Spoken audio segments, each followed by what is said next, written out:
Hey everyone, welcome to episode 4 of Forging Fates. As always, I am the Game Master, Joe.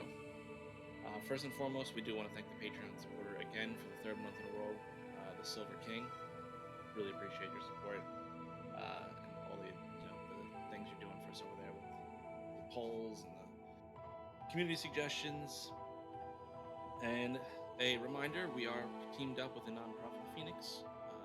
They have an app that is linked below that's going to help you link up with some of their people, find some awesome resources, and if you or anyone you know is struggling with sobriety, they're a great organization to use.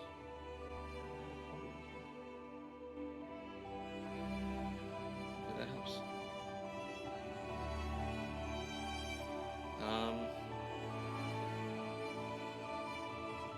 But yeah, click the link below in our description, and they will see that people are using us as a resource to come find them. It really helps the channel out. Let's see here. Also, we have an announcement that we are now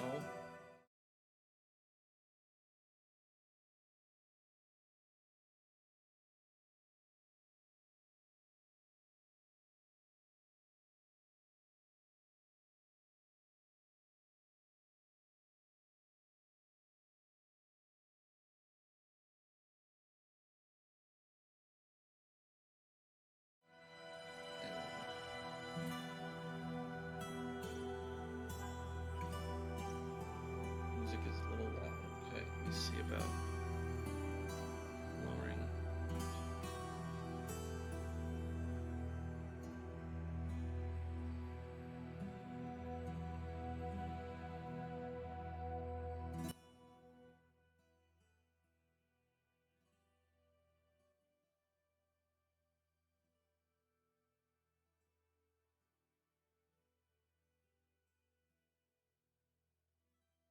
Let me know if that worked, everyone.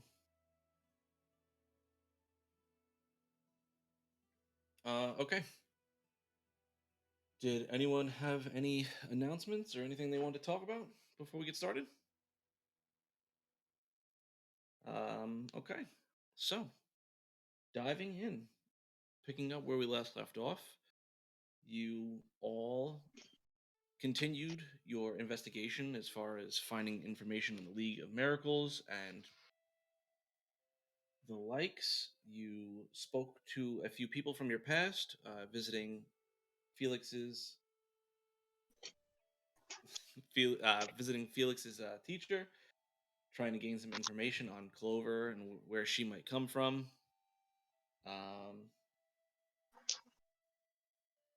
The Following that information, you went over to the League eventually and met the interesting League member, Wendy, a person you have been warned about by Lyndon. And as the conversations progressed, her desire to acquire samples from Clover first and foremost, but then all of you as time carried on.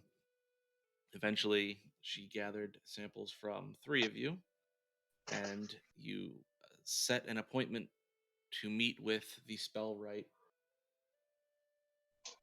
for the in an hour after having lunch. I just realized I forgot to mention Tristan's not going to be with us today. He's got some family stuff going on. Hopefully, he's back for the next week's game, but he's gonna. We all wish him the best and everything that he's dealing with right now, and we just hope he makes it to us next week. If Did I miss anything in the recap, guys? Clover had gave us the names of her tools, which I think is very important. They're named Love and Kindness. We also are introduced to diplomacy. Also tools. And the party member of Whisper actually had a bestial transformation towards the end there, as did Tristan. So let's see what this all leads to as we pick up on the 4th episode of Forging Fates. So you guys begin to make your way down the roll intro.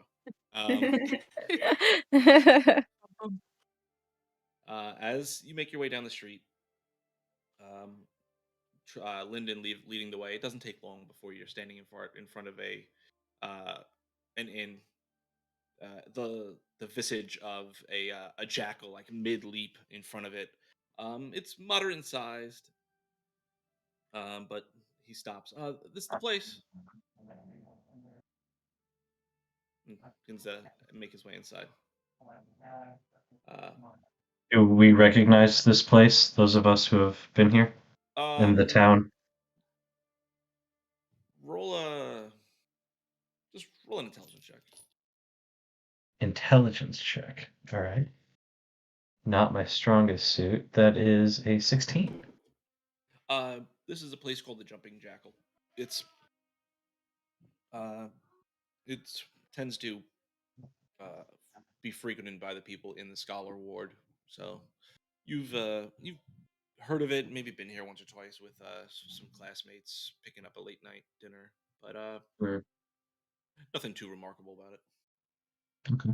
As you enter inside, it's pretty bare bones as far as any sort of decorations are concerned. It seems to be very utilitarian in its purpose, but there is a halfling woman, blue hair, very ugly face, working the counter.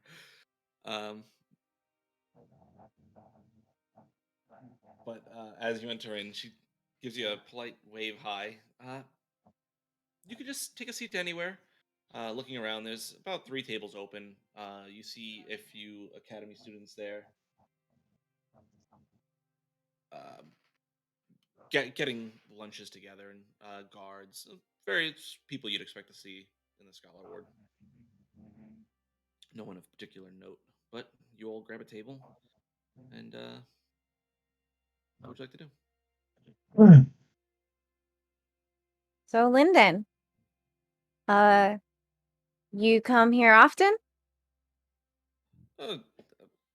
Not particularly. Oh, so you don't know what to get here? What's good? If I remember right, they have like a cheese platter, a ham soup, and I think they have a pretty good grilled lamb. I'm gonna go with that. Okay. I'll just. Can you ask it if it's the whole lamb or not? I would guess they have. What is it? It says they should be specific. 1 or 2 lambs, 3 lambs. I want to be specific on numbers. I'm sorry.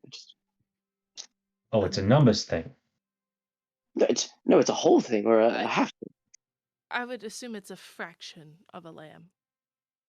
Yeah, typically in easier terms. Is it New York style lamb? Probably not. I'm one of the few people who know how to do that. Oh, you should teach them. So what is? Then I'd have competition. What did everyone want? I'll just get us food real quick. Are you gonna buy us food? Yeah. Oh, well, thank you very Date? much. Very sweet. Sure. My sister's here, so I think that's a little weird to call it a date. I'm just taking everyone out for lunch. Thought that's what you do on a date. Okay, so what lamb I for want you? some celery. Celery, okay. Mm-hmm. I would love to try that soup. You said it was ham? I think so. Lamb soup. What? No. Soup. What? Finnik. No. That's like a runny stew. Like either go with the cheese or go with the lamb. That I can't allow you to eat subpar food like that. Forgive me for wanting to try soup. If you really want to try it, go ahead. I'm gonna get the I'll lamb. finish it. If you don't like it, I'll finish it for you. Sounds like a Just deal. sure. I'm going with the soup. Thank you. If you get just in case, we'll get the lamb as well, and a coffee by chance. Sure. And what was the other thing on the menu? A Cheese. salad.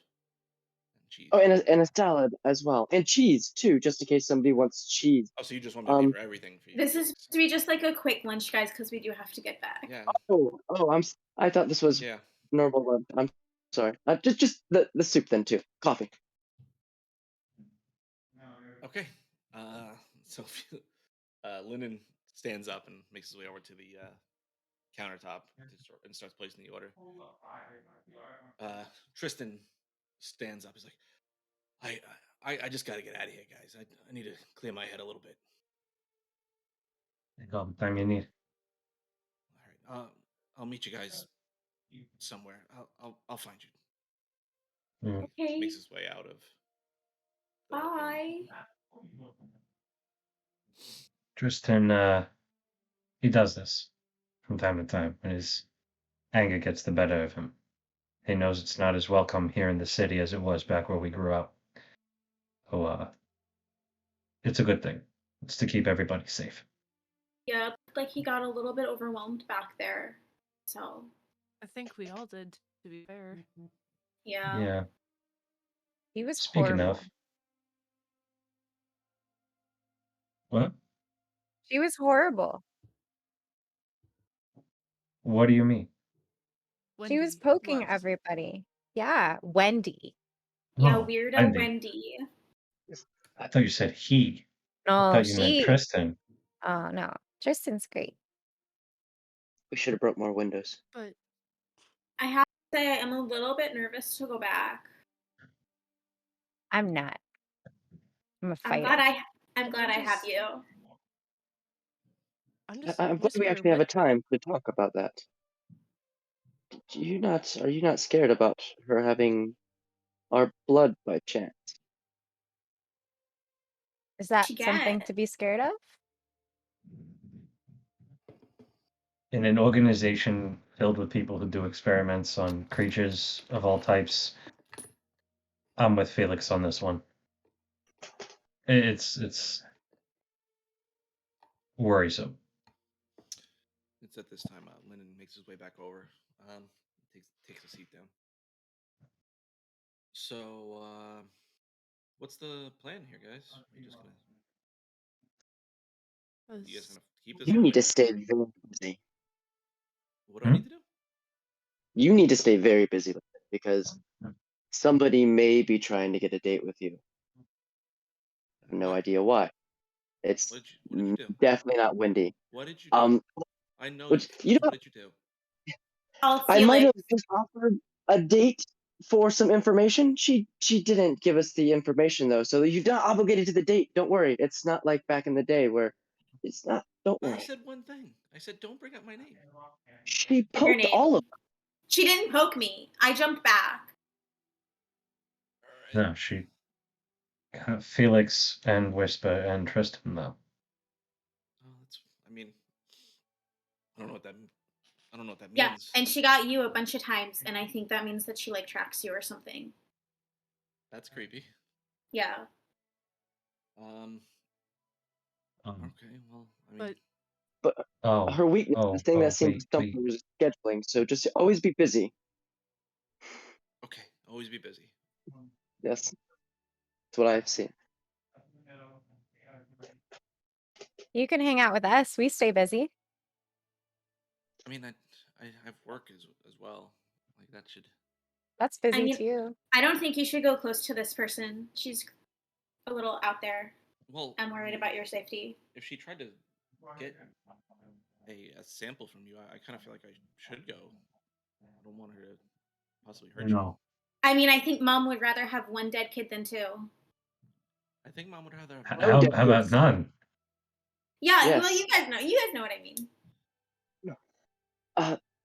Would it be okay if we accidentally loosened her hand from her wrist by chance, Lyndon?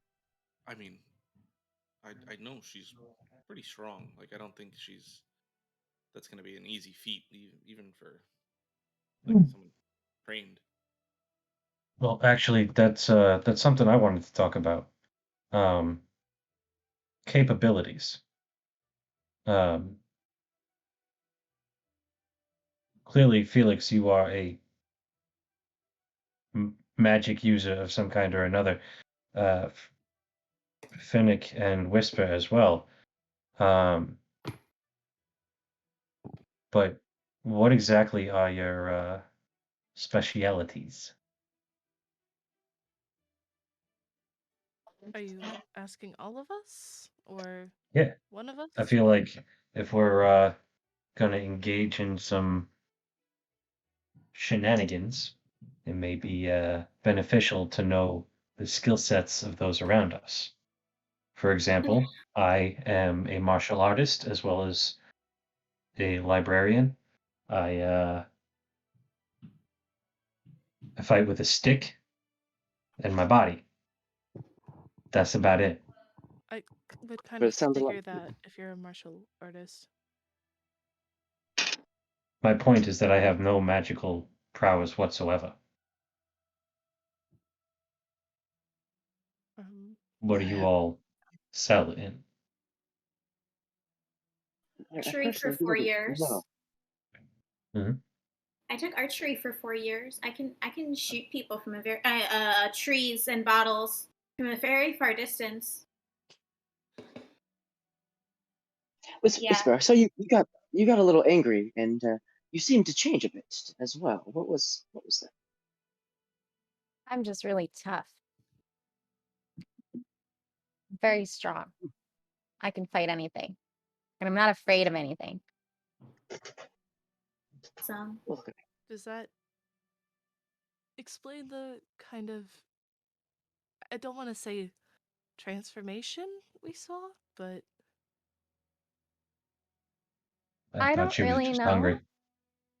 Yeah. I don't really know. It happens sometimes. I don't mean to be rude. Can you do it again? Not really on command. Fair enough. Yes, I understand.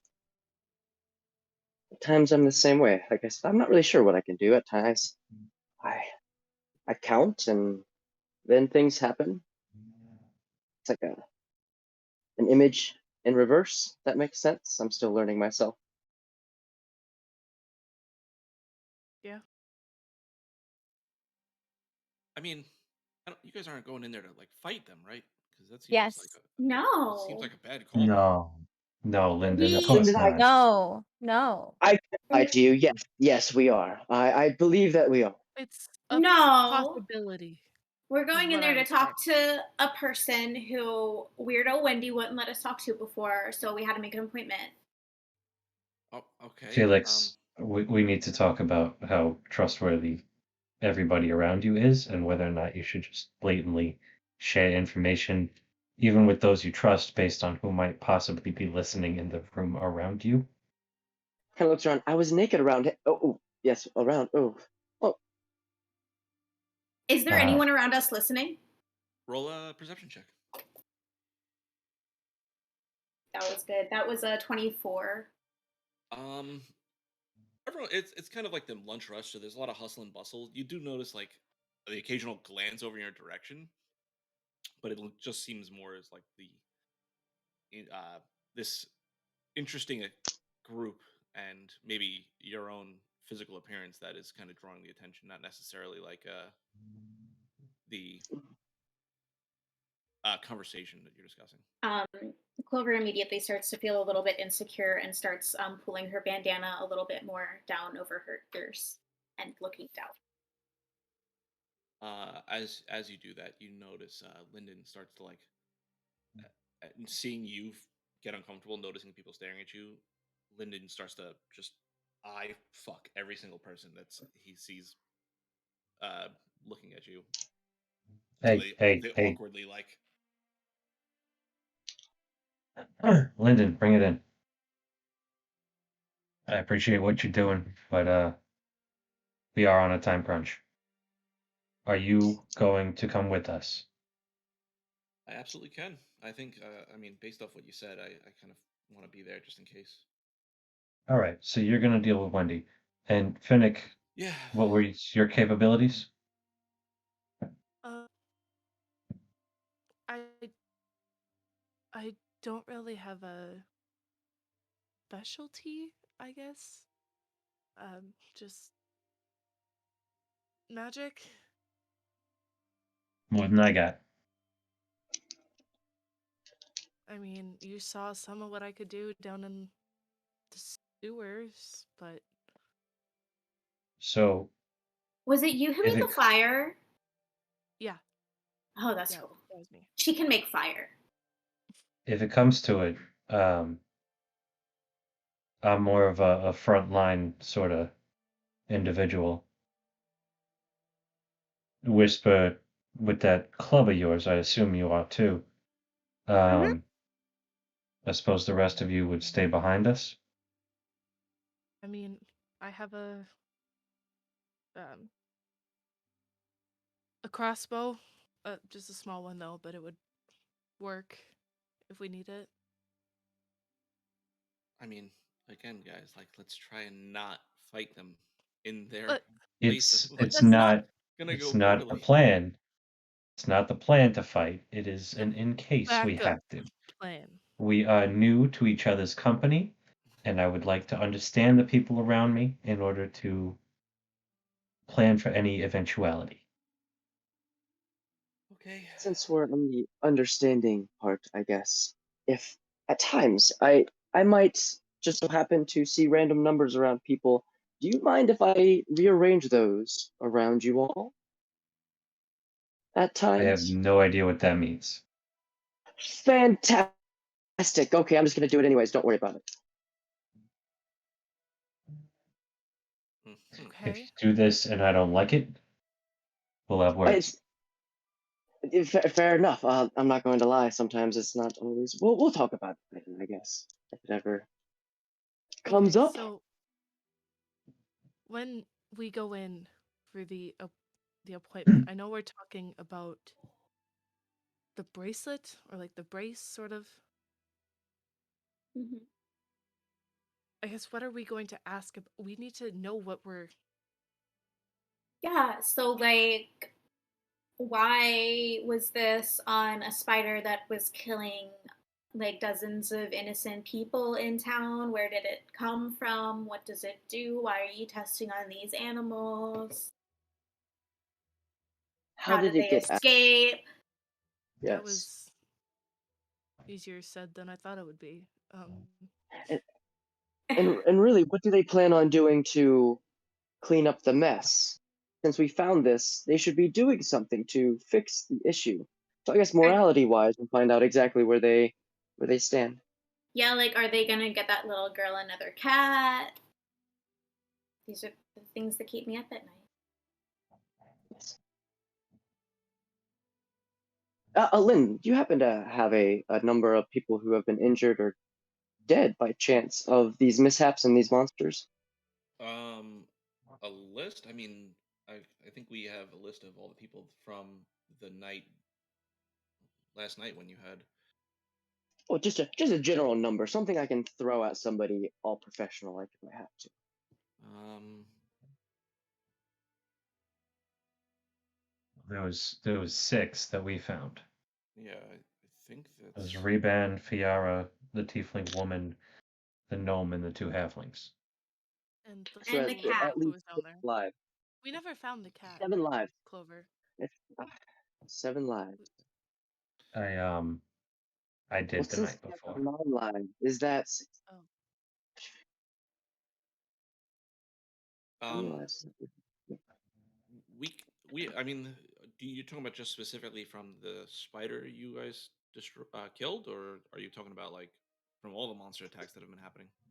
From Any all the creature monsters. I with was the that one fault. with Yeah. I the don't know. runic cuffs on them. I think we're. Oh well, I don't. The runic cuffs. I don't know how many creatures we've seen with those on them. But you found more, right? I don't think so. Oh, okay. Do you know where But my celery is? It's taken a really long time for some celery. I'll go get it. Sorry. He makes his way back up to the counter and is promptly handed several plates of food that he tries to carry back. White women leave. Felix gets close. So we're going to straight up just hit him at the kneecaps, right? Right when we walk in. Oh, we The gotta best ask idea. questions. Not no. No, oh no, I thought I was getting that vibe. No kneecaps. What do you no. mean kneecaps? And he starts That- cleaning. Oh, nothing. That, Just my kneecaps need cleaned. You're still weird, Felix. Yes. Like I love you, pal, but you're still weird. It happens. It's the coffee, and you see him start to stir himself. He's not the one who's dating the stabby people. Yeah, now, Lyndon, we really have to move on to the more important topics at hand, and that is your taste in potential partners. Why? It's not great. I don't think you're in the best place to judge me. I mean, I never dated Weirdo Wendy. I think it's amazing. Lyndon, I think you should date Wendy. Get very close to Wendy. Find out everything you can know about this pointy-nailed lady, what she's doing with her blood. Oh. Wait, no. Because if she's close It's to Lyndon, she gets close to us. Bad idea. But just good idea, but Yes. bad idea. no, definitely. It's definitely dangerous. You're right. Your mother would kill me if I mentioned you to do that. I think there are better people for Lyndon to be dating. Wendy is not high on my recommendation list. Horrible. Whisper, do you think she'd be attracted to Jim? Oh, I think we should steer away from the whole dating thing, perhaps. At least Oh, for fair enough. now. Yeah, I think I feel like we have not. bigger problems to take care of. I think my love life is not really a priority. Not gonna eat dinner with Wendy. I don't think Mama wants to either. Well, let's eat what we have, and then we head back for our appointment, I guess. I would like to cast gift electric. Oh my god, I'm not gonna be able to say this. Electricity. I can't. My speech impediment. Alacrity? Alacrity. Thank you so much. My gift of alacrity. And as I stir this coffee, and just if we have to roll initiative for some weird reason in the next 8 hours, Okay. I get just extra if. duty. Just in case. Okay. So unless there's anything that you guys want to discuss, we'll just kind of move on. Good. Yeah. So, hour passes. You guys make your way back to the place where you're going. The place with the people. Spellwright. Thing. The thing. Yeah. The thing. The thing with the thing. Words are tough, guys. Does the thing. Words are hard. The Spellwright Sanctum. Thank you. That's why I've been avoiding saying Abacus. Oh my god. Abacus? Yeah. Got you, buddy. Okay, so It's only my, as you all stand out front, what is the plan here?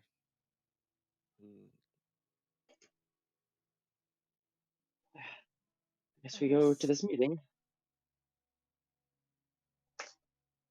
I guess we just walk in.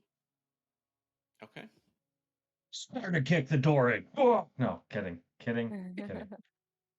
As you will enter in, you see the pink-haired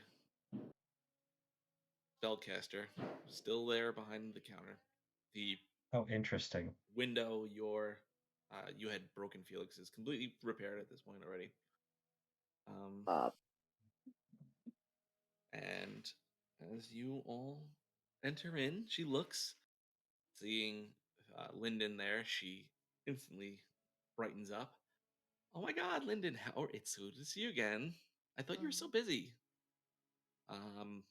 Yeah, I busy.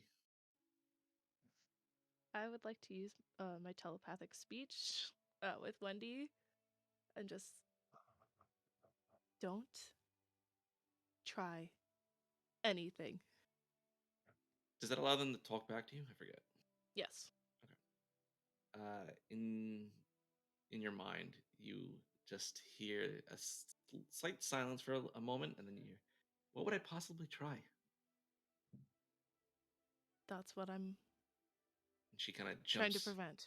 down off, out from behind the counter. She kind of makes her way out and stands there and leaning back. Well, you have your appointment. Would you like me to show you the way? Please. After you.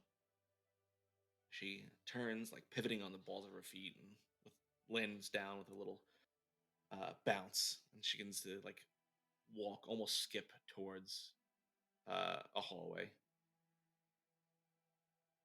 I'm assuming you all follow her. Mm-hmm. Yes, Clover does at all time keep at least 10 feet of distance between herself and the weirdo. And as you all start to make your way there, Lennon steps in front of you, it's to create more space between you and Wendy. But you are led into a hallway, down a set of stairs, and eventually come up to a large metal door. The Wendy kind of knocks on it once, and it just opens. It's the big locking mechanism on the front starts to unlock itself, and the large, heavy door swings in. She pivots again and kind of steps to the side. In the hallway, still her arm out for you all to enter into the room. Well, after you, he will see you now. You go in. Oh, I don't need to go in. I'll walk in defensively, like ready to dodge her if she tries anything. Okay. Lyndon also kind of steps forward to put a space between the rest of you as you try enter into the room and her. I was gonna put Okay. myself in. I was gonna put Clover sort of in front of me, Oh. like a mom with a toddler, just like trying to usher them into the room. You haven't been scratched either, so you should be careful.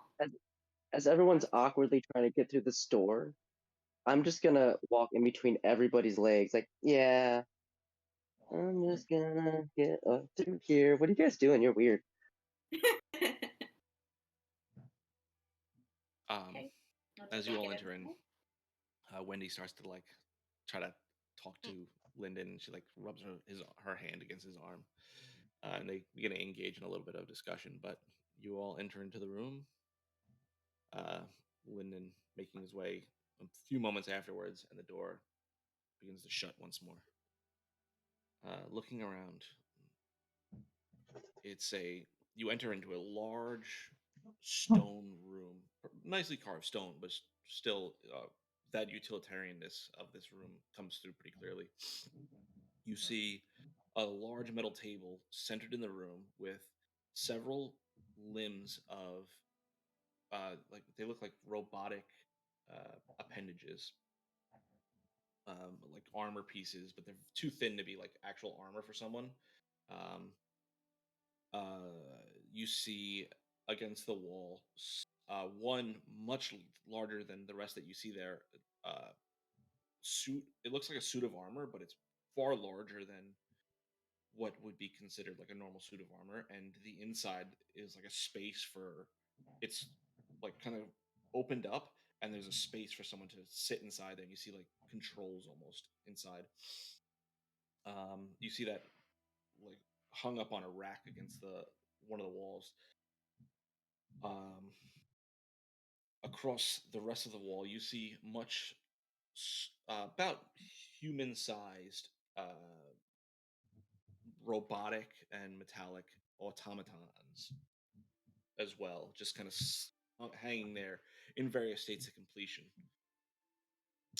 You see two more doors that lead out of this room besides the one you just came through. Both of those heavy metal doors as well, with that same like turning locking mechanism in the center of it, and kind of leaning over the table doing work on those limbs that are seated on it. You see a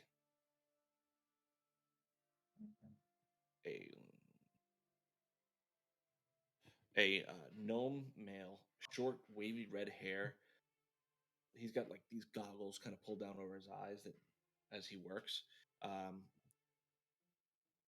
And looking at his hands as he's tinkering with these things, you notice the pointer finger on his left hand is actually missing. But as he looks up as you all enter in, he's got like this Dick Van Dyke facial hair and he's got like little smudges of like oil and dirt kind of on his face from working in this space. But as you all enter in, he looks up to you, pulls the goggles up to the top of his head. Oh, hello. I'm Hystix. I heard you wanted to make an appointment with me. I understand you found one of our bracelets and may have dealt with a monster that escaped from us, from what I understand. Yeah. To put it simply. Presumably. Well, as I said, I'm Hystix. Who am I speaking to? So, I'm Gormrog, spelled the same forwards and backwards. Easy to remember. Okay. These are my associates. I'm Whisper. Whisper, Clover, Felix. Felix, you still have the item in question? Yes. We were quite curious on how this could have somehow escaped your guys' hands and why it was running amok. Well,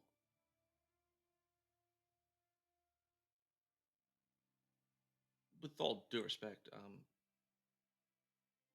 that's not really any of your business, it would seem, at this time, right?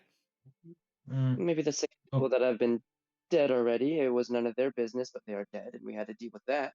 It was none of our business at the time, but now it is our business because this seems to be in my hand right now. My hand is my business, I believe. Okay, well, okay. So that obviously is one of our arresting cuffs that we use to bind certain creatures that we house here. Besides that, I mean, obviously a creature escaped, and we are going to deal with the ramifications of that.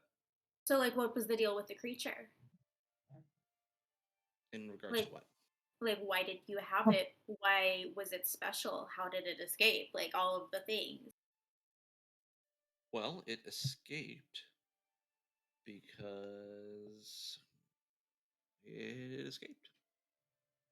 Specifically, this is the Etacap that escaped your facility and wound up taking the lives of 6 individuals and several cats, along with breeding spiders the size of, well, them, and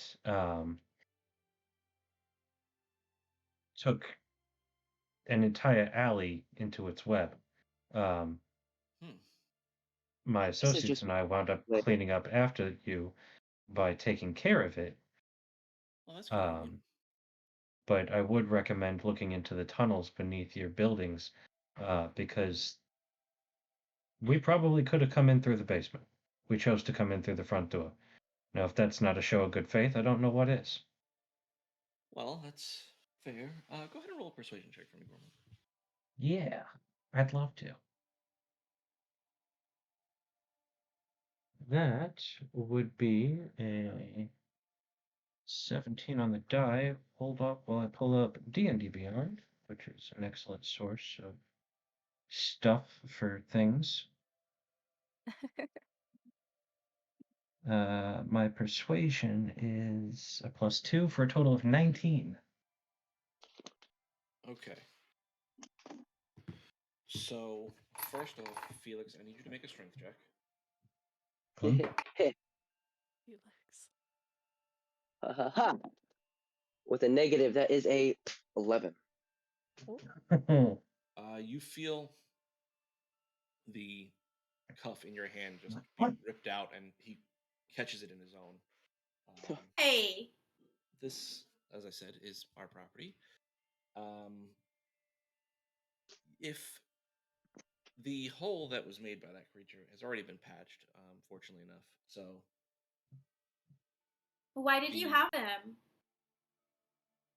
as I said, we study these creatures here. And what are you going to do to prevent another one from escaping? Well, the reason that creature escaped is we were unfortunately broken into and someone intentionally released that creature from our hold. Fortunately I enough, want to it was. know. What do you want to know? Is he telling the Insight truth? check. Insight. Yeah. Roll an insight Yeah, check. do I we was believe this also guy? going to roll with it. What'd Do you you say? want to roll with advantage, Whisper? So I was going to do an insight check Sure. as well. I can roll. Yeah, I'll roll with advantage.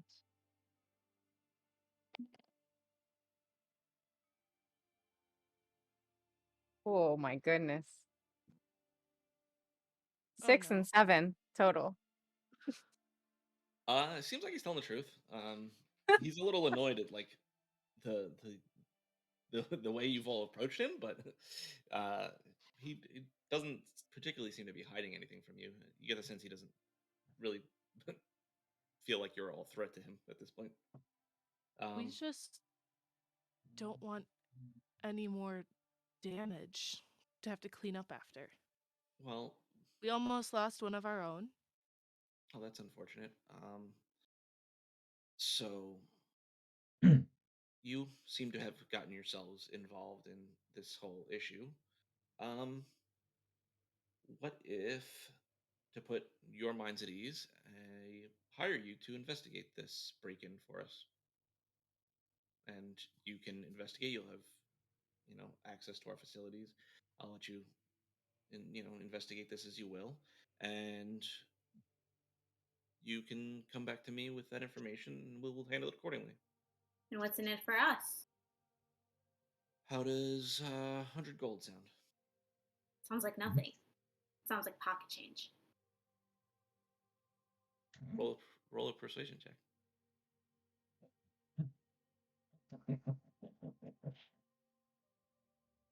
Almost choke and cough as she says that. 16. Oh, all right. Come into our facilities. Demand answers from us. I offer you a way to find those answers, and offer you to pay you to find those answers, and that's how it's pocket change. Okay, how about I give you 200 gold, and we will see how this relationship turns out from there. 150 gold and you fire Wendy. Wendy I would like is to file a complaint. well, you can file your complaint with Wendy.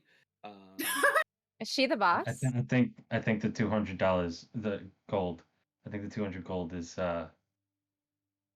adequate compensation, and we shall investigate what has been going on. Is there a way to indicate to your employees that we are allowed free reign within the facilities?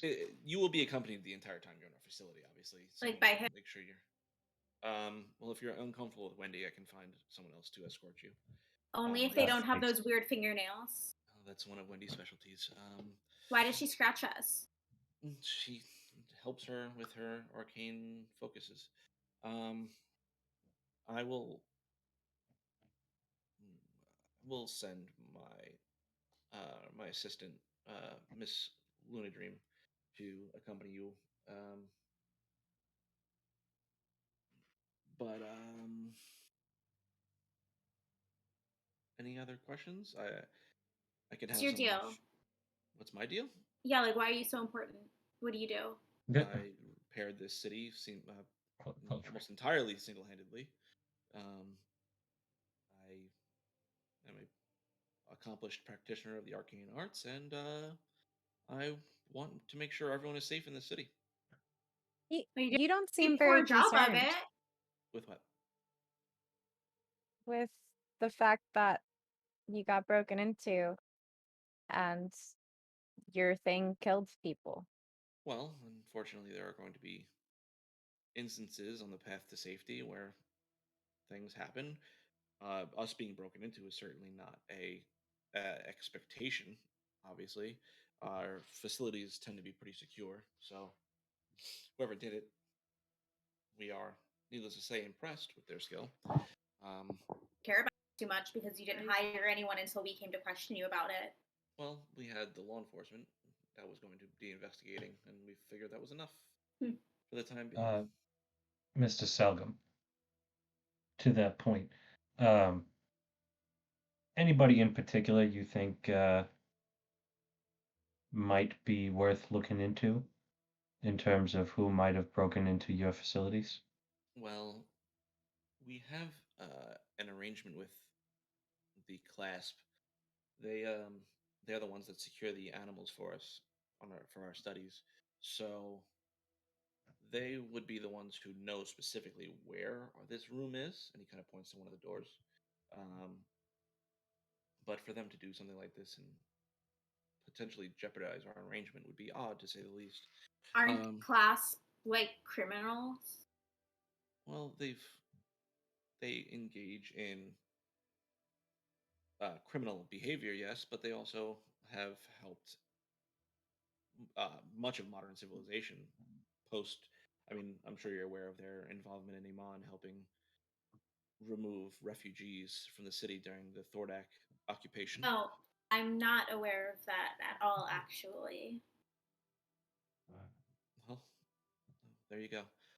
Do you believe it could be somebody other than the clasp? Like, I mean, I guess an anything is inside possible. job? I mean, it's certainly possible, though. I'd be confused as to what the motivations of that would be. If anything, this is just bringing more heat on us from law enforcement, which is unfortunate, as we try to have a good relationship with them. Why do you try to have a good relationship with law enforcement? Why is it a try? Because we want to ensure that we are able to study our arcane arts in the way we decide to. We have invested much into this rebuilding of the city already through time, and we want to make sure that this city is able to prosper and we are paid what we are owed from the Margrave. Have you had many citizens die due to your experiments? No, if this creature would be the first. I've heard several other creatures have been loose in the city as well. Those are not anything we've ordered from the clasp.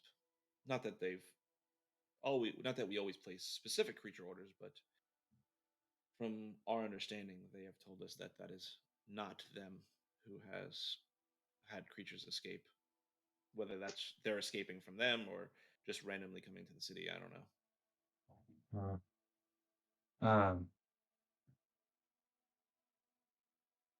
What You are said, you sorry, go ahead. what are you doing with the creatures you order? Well, we are testing them against our automatons. He points to some of the metallic beings that are hung from the wall. Are they like a security thing? Is what a security thing? The automatons. Well, I've been designing these for the last few years to eventually replace the your standard guard.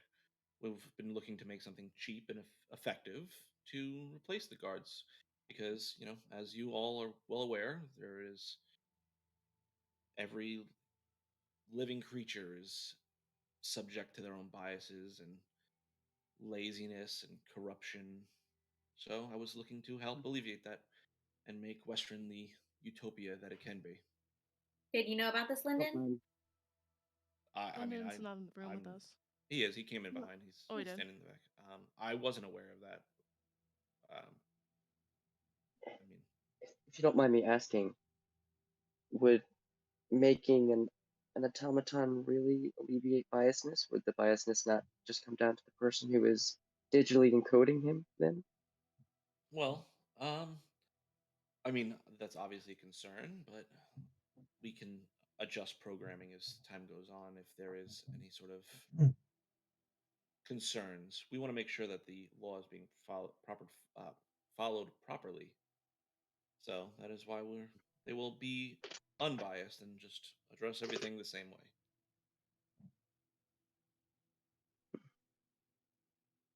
Well, hopefully that we can round up whoever did this so no more beasts go amok, because civilian deaths are not really the best. Yeah, I mean, obviously that's something we would hope never happens in this city, but unfortunately on that path it's not always the easiest.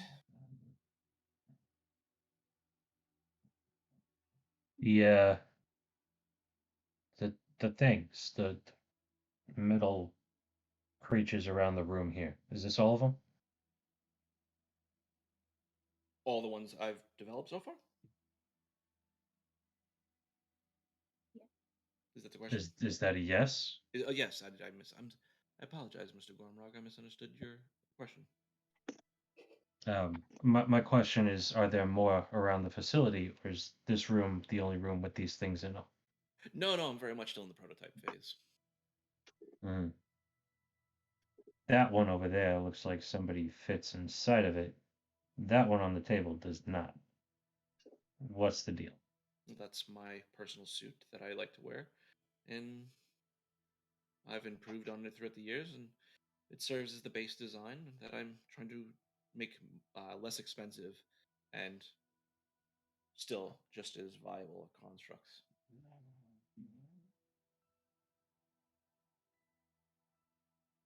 You see Felix kind of pull out a notepad, gets in weird detective mode. So, let me get this straight.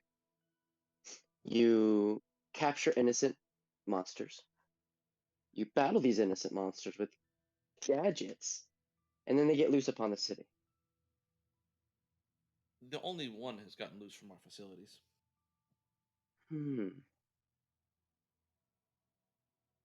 That you know of. What to do with this information? I just look at the party. I feel like I would be aware if another creature went missing from my facility. Were you aware of this one? I was. How long was it out that it was able to capture 6+ people and drain them of their life? And then a innocent little girl go running around town for a while, screaming about her cat. I believe it was approximately 7 or 8 days. Tisk tisk. Quite some time to have a creature of that magnitude just unleashed upon town. I would think, agree. and That's some why random adventurers just happened to stumble upon it. Well, I would agree with you. That's why I believe our guards need to step up to the challenges that a modern and updated city such as Westrunn has. If my automatons are put into place, they would have searched day and night tirelessly and eventually sweep the entirety of the city and found the creature.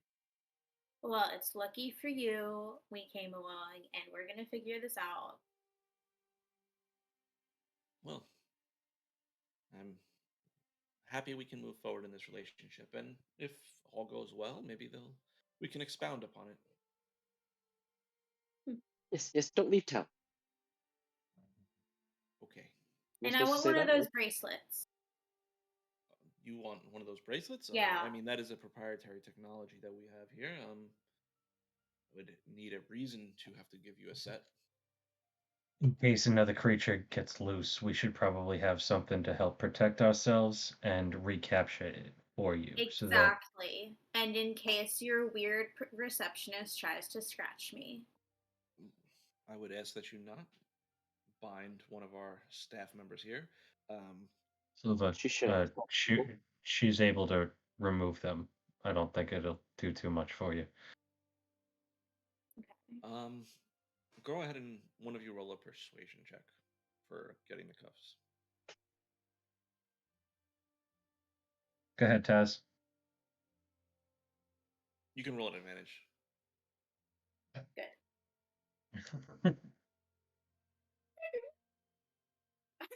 I rolled 2 2s, so 4. I mean, if you are able to find another creature in the wild, I would just dispatch it.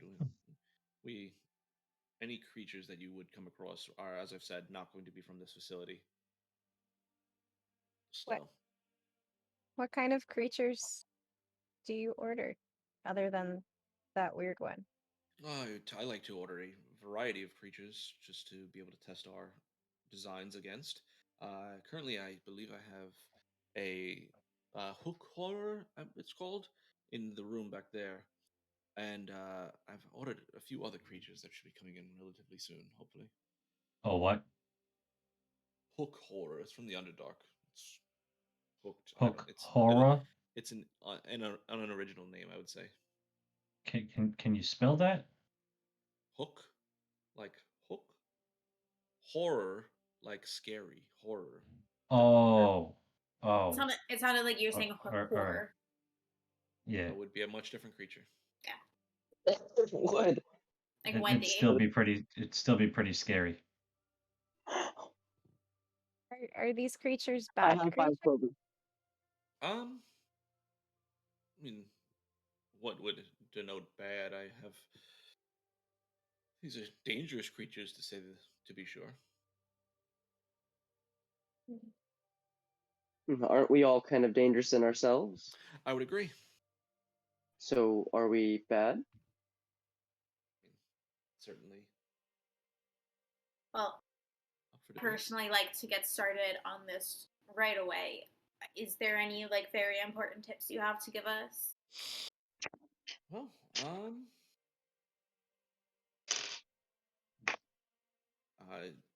you could speak to the Spirelings. I'm sure they may have some sort of information for you. You said there would be an escort. Who's going to be showing us around? I will have my assistant, Miss Mirabelle Lunadream. Lunadream? Mirabelle. I guess one of the best places to start would be where they broke in then, right? Sure. He turns and begins to make his way towards one of the 2 metal doors behind him. Knocks on it once, and you see his fingers kind of move in an arcane pattern, and the massive lock shifts, and the door opens up. As soon as the door opens up, you start to hear the screams and roars of this creature inside there. You hear them just you hear bones slam against metal as it racks against its cage. Entering into the room, though, you see a small control panel by the door that you just come in through, and there are tracks laid out across the floor that lead to various cages that are on these dollies that seem to go along the track and all lead to a door on the opposite side of the room that is very large and fills up a great deal of the room. And you see several, as I said, several cages with only one currently being filled by this large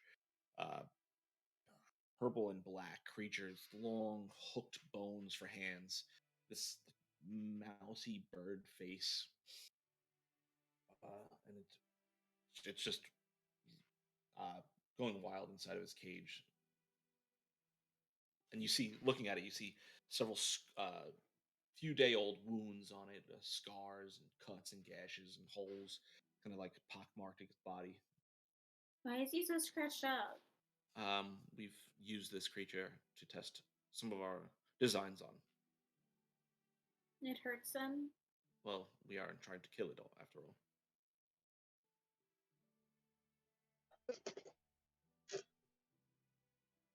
I mentally speak to Clover. Like, I don't like the way they're treating these creatures. And I would say that mentally to every single person. And then I would accidentally say it out loud. I don't like the way these people are treating these creatures. Oh, Well, fortunately enough, your opinion on the matter is not particularly important to us. yes, this is true, but when they're killing citizens, maybe the citizens' opinion matter a little bit more than ours. Well, I'm sure once they are safe to engage in their daily activities without fear of being harangued by a creature or a criminal. And ones that are able to be safe. Well, Mr. Histix, yes. to ask a less pointed question, perhaps, which cage held the etiquette? Yes. It was this one over there here, and he kind of points to one of the cages on the left, about 2 down. But as I've said, we've already repaired the hole through the bottom and the cage, obviously. And I'm guessing you guys found footprints or did some like fingerprint. What law enforcement did, I am unaware of at this time. Landon, do you know? I think we got fingerprints. I don't believe there was a ton. This isn't really my area, so I don't know what the guards over here did.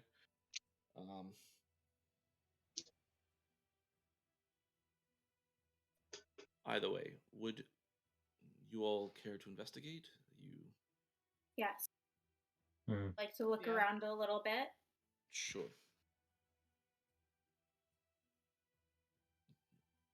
I will. What do you want to do?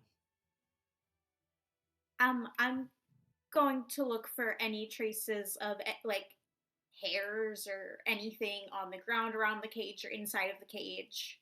That kind of thing. Okay, go ahead and roll an And investigation. I rolled a 19. Okay. Damn. Yeah, no kidding. Looking around, this isn't exactly an easy room to find out, to get an idea for what is old and what's new, like what's from some of these animals here, because there's blood on the ground that obviously is not being cleaned up. There's scratches and the like across every single cage. There's marks across the floor, so it is very difficult to figure out what is new and what is old. But you do notice something that does strike you as a little bit strange. On the floor inside the cage that housed the Ettercap, you notice a few like foot marks that don't match the feet of what you saw. They're like 4 large dots, and you only recognize it as a footprint just because it is split in a few different areas inside the cage, and you can follow a little bit of a path to it, but it's definitely strange and unlike any footprint you've ever seen before. Do you guys see that? Like these? There's 1, 2, 3, 4 of them. That's a little strange. Is that like hoof marks or is it stab marks? What is that? They do look kind of hoofish. Anyone who is proficient in nature, go ahead and roll a nature check for me. Me.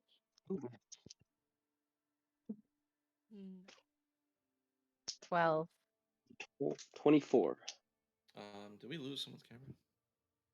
Yeah, Green's camera. Oh, where did I go? I don't know what happened. I am so sorry. Where's your cat? Oh, 24. Okay. You rolled a 24 in nature? Mm-hmm. Okay. These bear a very striking resemblance. They're far larger than what you would expect, but they bear a resemblance to a frog foot, the way a frog's foot is laid out. Clover, we used to catch these quite a bit. Lyndon, we caught these quite a bit and played with them. I believe these are frog feet. Interesting. I'm glad you remembered that because I definitely didn't. You not see the frogs, the feet. It's a big ass frog. Yeah. So like giant frogs let out a giant spider. That seems a little off. Well, you are the one who Maybe not. made the investigation. DM, would I be allowed to make a history check to see if I know of any large frog creatures in the area? Yeah, go ahead and make a history check for me. Yeah.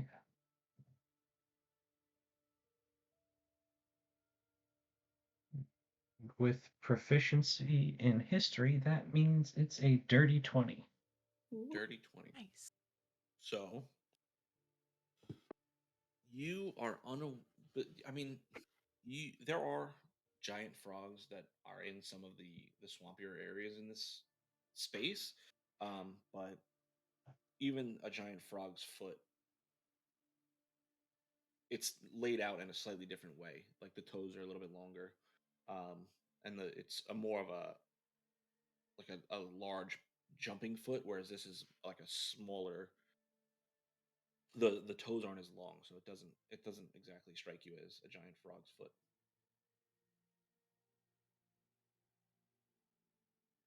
I'll share that information. well, Is anyway, this we should definitely take note of this because it seems sketchy. is it an imprint or is it like a dirt print, a blood print? What are we actually looking at? It looks like it was a slightly wet spot that kind of accumulated dust over time. So only notice it because it is slightly more dusty than the rest of the space around it. Is the cage door tampered with in any way, shape, or form? It was, from what I understand, unlocked, but the creature the hole was inside the cage, so the creature did not exit through the cage. Is there anybody good at paint? What? I have anybody good at painting? I have ink, but I'm a little bit shaky, and I Uh, believe if we put ink where the feet are and press paper on it, we can at least have a footprint of whatever possibly this might be. And if we see something, yes, whisper. The martial artist. I know calligraphy. You He's an oh artist. No. Huh. If Clover knows calligraphy, that is more along the skills and proficiencies that Felix is referring to. Martial arts is not the same as visual arts. It's more of a using my body as the art instead of making art outside of myself. Yeah, I've copied a signature before, so I should be able to copy a footprint. I can try anyway. Yes. And I hand you over the ink. Oh, I've got my And own. I'm gonna pull out my own ink kit and notebook, and attempt to draw this footprint Are you or proficient whatever in it artist is. tools or painter's tools? No, but I am proficient in forgery kit. Okay, I'd say that applies. Same general Close skill enough. set. Let's go. Close enough. Go ahead and roll up. I'm gonna say make it dexterity as you're trying to like delicately copy it over. as And Okay. add your proficiency bonus. I would like to start casting guidance as she's doing this, and I say, "Don't worry, I'll make sure these numbers stay aligned as you do this."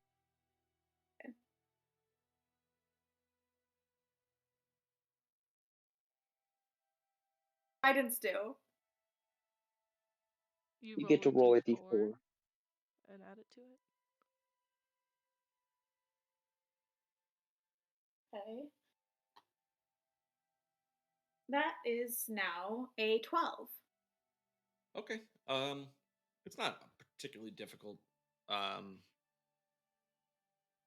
to transfer over to the paper, and you do it well enough that the general shape is still there. You feel relatively confident that you can show this around if need be. Not quite the same as handwriting, but this should do. It's close enough. The numbers are a little bit off. Don't worry. I want to take a closer look at the Hakor and the wounds on the creature and like see what they were caused by.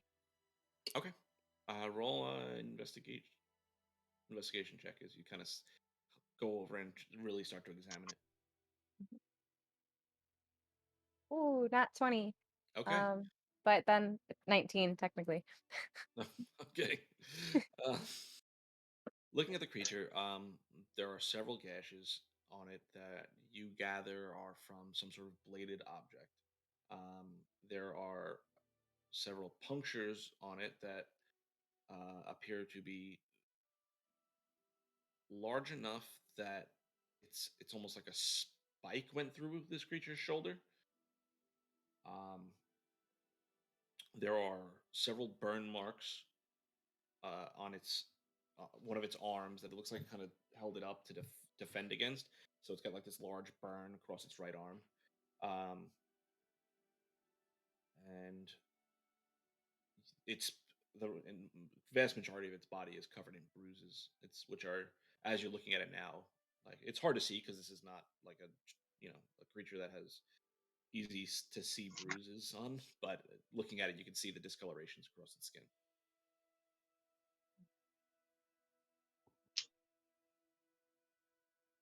Can anybody talk to this creature?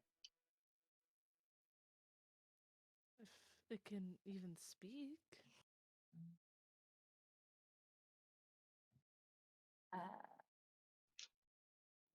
Maybe. You were worried about it, Whisper. What did you find as you got close? Very brave, by the way, to get so close to the cage. I just feel bad for it. It seems like I'm whispering this to you. It seems like these automatons can do a lot of different kinds of damage. Like there's a blade, there's a spike, there's burns, and It's really it's all scary. bruised. Yeah, I feel really bad. I don't like it. And I want to turn. Go ahead. No, I don't mean to interrupt. Go ahead. Oh, I want to turn and take a look at the control panel. Okay. As you look at the control panel, it's laid out relatively simple in design. There are activation levers for each of the cages. There is a button for each cage to unlock and lock, and there is a larger button for the far door.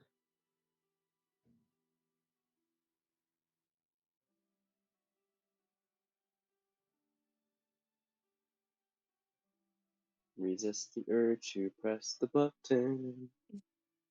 While Whisper toys with that moral quandary, are Mirabelle or Hystix with us at the moment? Hystix is still in the room. Mirabelle has not been summoned yet. Okay. Then to Hystix, I'm going to ask, what sort of creature is this? This one, the Hookor, monstrous creature from the Underdark. Monstrous, huh? What did it do to exactly get captured? We sent a team to go capture it. From where? We this through our arrangement with the clasp, as I've said. So you don't know exactly where they're obtaining these monsters per se. You just No. know that they're obtaining them. Correct. We hire them out and they acquire them for us. I feel that our next step might be to talk to the main coordinator of the actual monster grabbing. Maybe?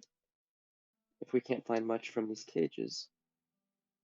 Oh, and hopefully, I'm not sure if they did it. I'm trying not to show if we have a physical picture of what we found, any evidence to this guy. I would like to try to keep everything we find as secret as possible. Okay. Well, the Golesh is the spiraling currently running the clasp in Westrunn, and I have been dealing directly with him.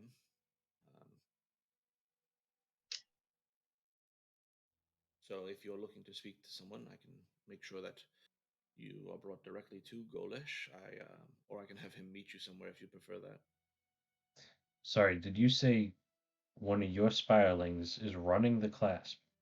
In Westrunn.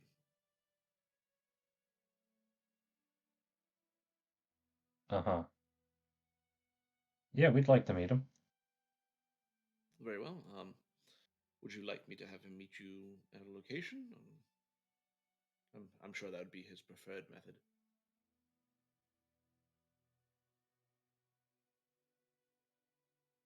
How about we meet him in he the can meet location that us. we found this picture? Huh? Sorry, go ahead, Clover. Go, Clover. No, I was just gonna say if you don't have any better ideas, he can meet us at the Jumping Jack-o'-lantern. Jackal? Yeah, that's what I said. Very well. Or Maryland's. Maryland's. And I don't know if Marie Lynn's is the best place, given how thrilled she was that we brought back those 6. Maybe we should give her a bit of a reprieve from this ordeal. It's not like we're gonna make it 7. Well, he is not going to be immediately available, obviously. He's a busy man, so... Yeah, we were thinking like maybe tomorrow morning at like 11. Okay, I will see if I can arrange that meeting. I will have Mirabelle accompany you and act as my liaison throughout the entirety of this investigation. May I ask a favor of you, out of good faith? Perhaps. Cease all experimentation until we figure out exactly who broke in, just in case it is somebody on the inside, so you don't have an accidental breakout yet again. Just for the time being. Give us a few days at least. Roll a persuasion check. Okay. That's a solid request. Man. I'm gonna have to use my last chrono shift. That was a 5 for the day. Okay. Yes, I really do want to try to get this guy to. Come on, metal dice, don't mess with me. Oh, that was even better. That's 11. 11. I fail to see how my experimentations would lead to another incident. Well, they already have, sadly, but if that's how you feel, and I start to take notes on that, I guess the citizens of the area that you so-called serve will want to hear this. What was your name again? So I know I can quote this when I make an article Roll in an our local intimidation newspaper. check. Oh boy, that one now. Well, while this is happening, I'm playing with Jimmy Jim. Okay. Does that help? Does Jimmy Jim scare him at all? No, unfortunately not. Okay, that was a better roll. 17 though. Okay. Apparently, I'm scarier than I am actually. You see him just get a little visibly annoyed, but he steps forward and goes and stands in front of the hook horror's cage. If you are concerned, then if you at least attempt discretion, then I will acquiesce to your request. And you see him perform a movement, an arcane movement with his hand, and speak a slight word, and the creature, the Hokor, is slammed against the back of the cage. Its head lifted up, and its neck just snaps, and it crumples to the floor. No experimentation. Yes, that is one way to do it. It's better than torturing it, I guess. But yes, How discretion. could you? Discretion.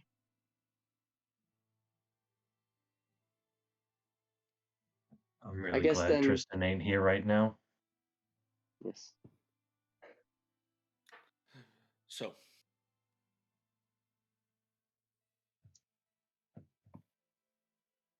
As everyone's quiet, I start to slowly kind of walk towards the door. I think that's all we need at the moment. Gormrog, I forgot how to get out of here. There's a door behind us, through which is the automaton room, through which is the room that we left Wendy in which case there is a room at the far end of the hall that is the entryway down the stairs through the front door. Your memory blows me away. I Mm-hmm. would like to stand over Mr. Hystix. okay. Your experimentation is the reason those people are dead. You doing this isn't helping anybody. You are not ending anybody's suffering. My experimentation, dear, will lead to the safety and security of everyone in the city. It's all for the greater good. Bridge Felix, should not quote be him on that as built. well. Finnick, I will. You- He starts to write it. roll a d20. There's also a wild look in my eyes.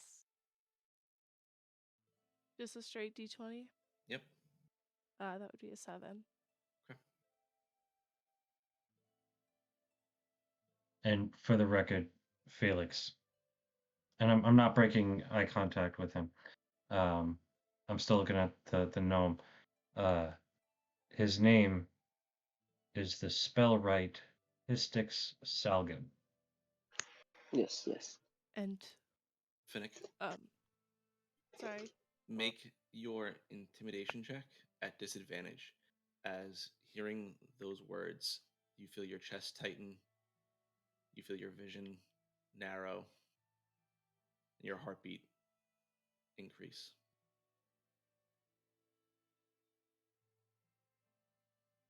Uh, 12. Okay. Unfortunately, dear, I think you should compose yourself before you seek to intimidate me.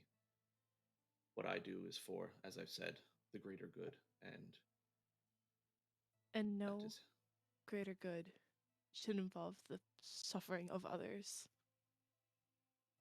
well, Shouldn't involve the death of others.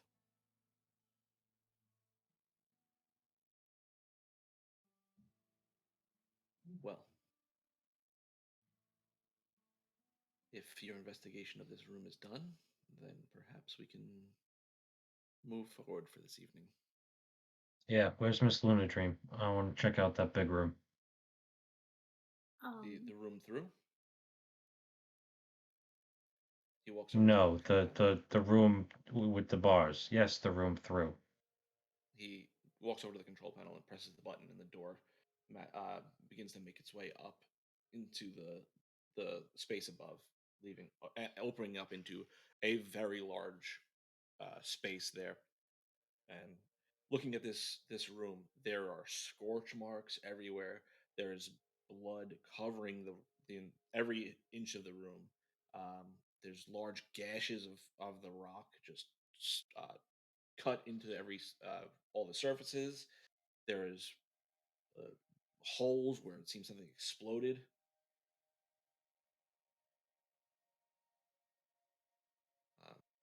Are you all entering into the room? No. No. Okay. I do. I walk in. Okay. As you It walk looks- in, Like, walking in and giving a good look around, you also see to the right of where you enter in from, against that wall, there was a large window. I walk up to the window and, if I can, peer out. Sure. Looking through it, you see another room with like a table set up. There's some notes written across it, but it appears to be just an observation room. Clover, I don't want you to get dirty or hurt, so don't feel slighted when I don't ask you to come. But everyone should come except Clover, please. I would hate for you to see something. Don't leave me alone. Yeah, fair enough. Come, this is Gorma. Make sure you protect her, as it's just a dirty room. And I kind of touch the wall a little bit, and blood everywhere, gashes. There's a window. Are there any doors leading out of the danger room, as it were, besides the one we're looking through? It is no. There would just be that door.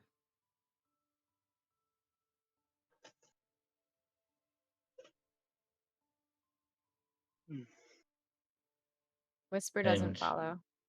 Oh, I apologize. No, I'm wrong. There would be another door there. I apologize. There would be a door by that that leads out into the another space. Yeah. towards the opposite end or opposite the window? It's on the same wall as the window. Okay.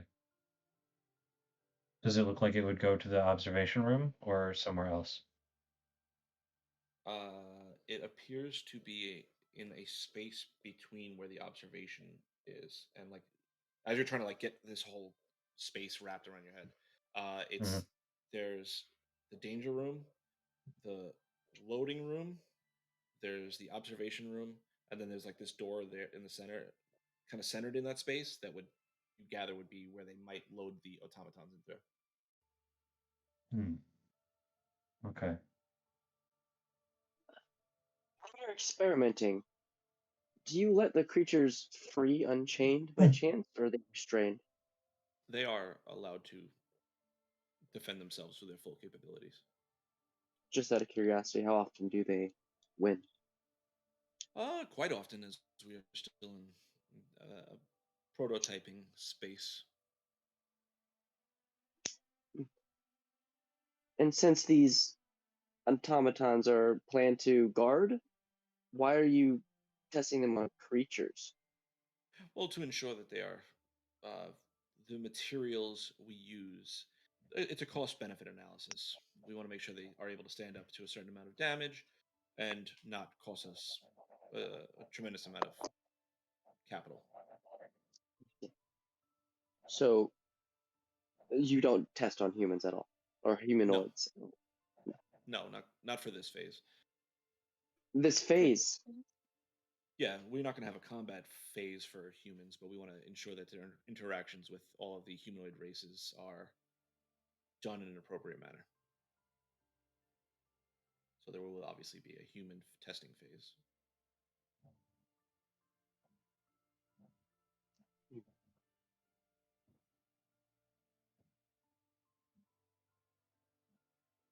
I have so many questions. Last one, I promise. Who said, who kind of who said, hey, let's do this test on these monsters and protect the city? What official chose to do this? I chose to do this. So who voted this? What citizens, what group of people said, hey, this is how we want our city protected?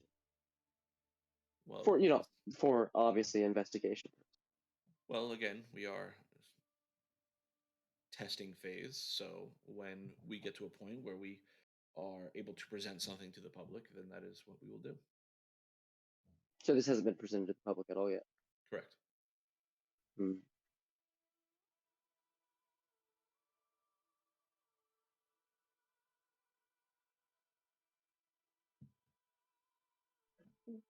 While whoever's in the observation room is in there, Clover wants to take a closer look at the, I guess, the part of the cage that was broken through and then mended.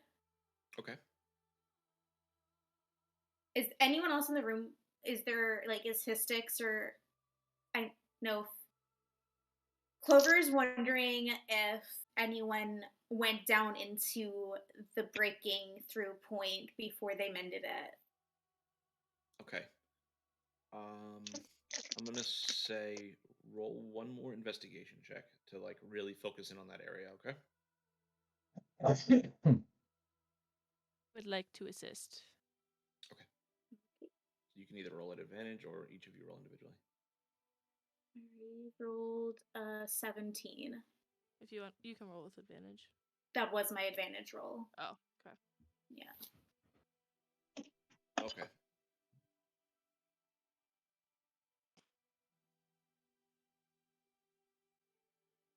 I'm gonna say it's really hard to just the fact that that was filled in and like restored.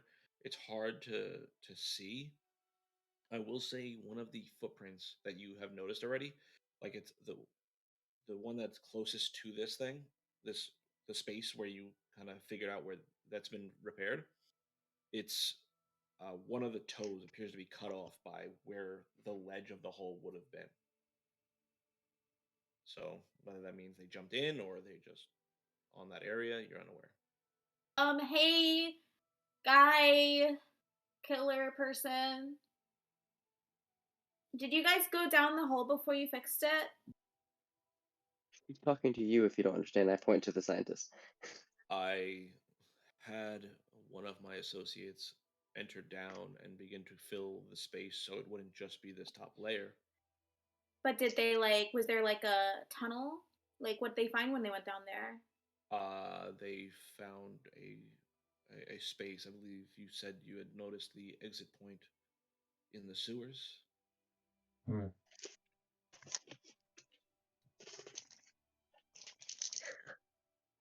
And we knew it came exactly here. Okay.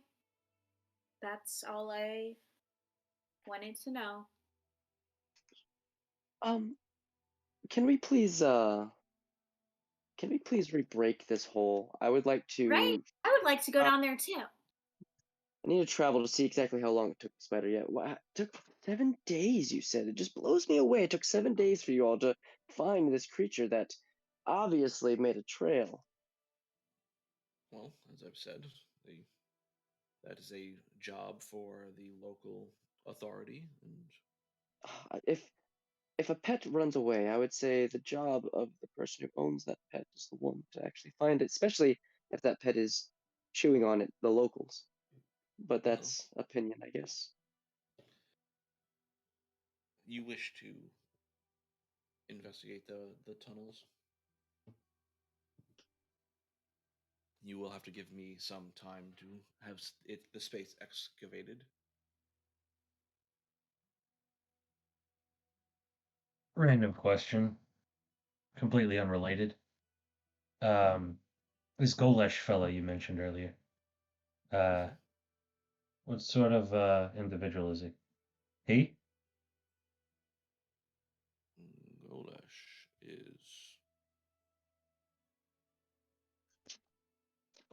Is this a gnome like you? Half orc like me? no, he's a human man. Human. All right. He typically wears a mask, so What sort of mask? something like ogre mask.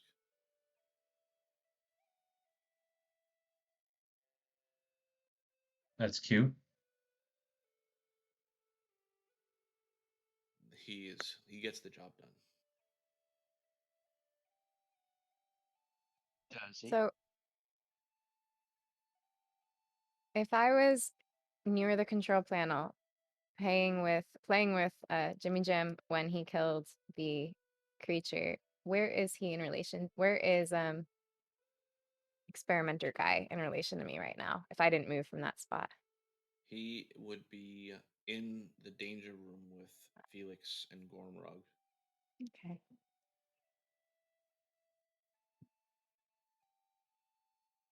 Push him into the center and drag everybody else out. Close the door. Do it. No. I want to stay in though. No. Well, is anyone in the room with me, or is everyone in the danger room? I'm I think the other two are you. still with you. Yeah. Okay. You probably see Whisper like head down, like shaking her head and like rocking back and forth, but she's definitely got like a crazy look in her eyes.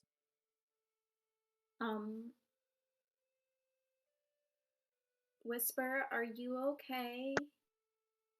I have some dandelions in my backpack. They're edible.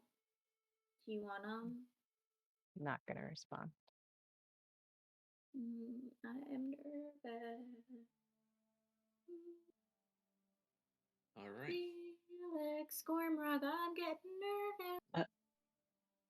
As I hear that, could I turn and kind of get a insight on what I see as I hear? Yeah. Go ahead and roll a general insight check to. I'm not gonna know anything because I rolled a 4. Yeah. I mean, you see Whisper rocking, but that's the most obvious thing that you would see. Lyndon, maybe you should check on Whisper. You might be able to make her feel better. Whisper, are you okay? I look up and my eyes look up, but it's like they're not focused on you. And my teeth are sharp. He doesn't even need to kneel down because he's so short. He just kind of like sits right head height with you right now. He sees the teeth and he reaches a hand out and kind of puts it on your shoulder. Are you okay?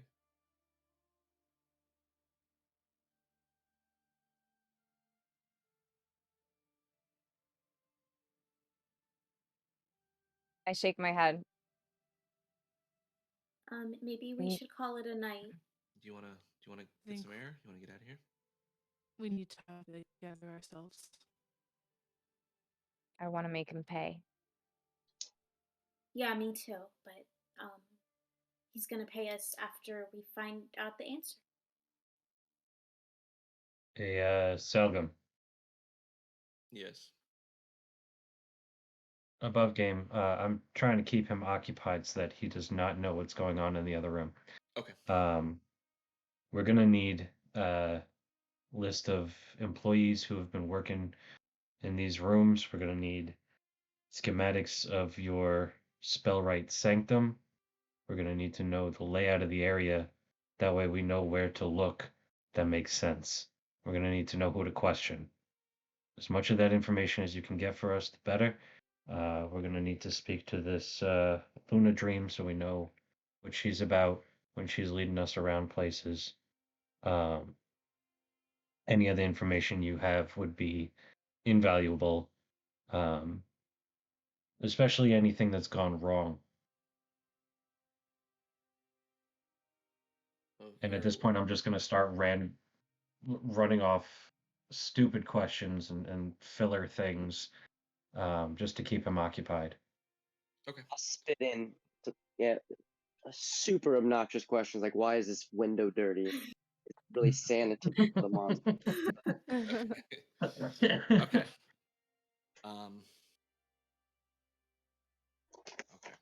So, Whisper, Lyndon, let's get out of here. Let's go get some air.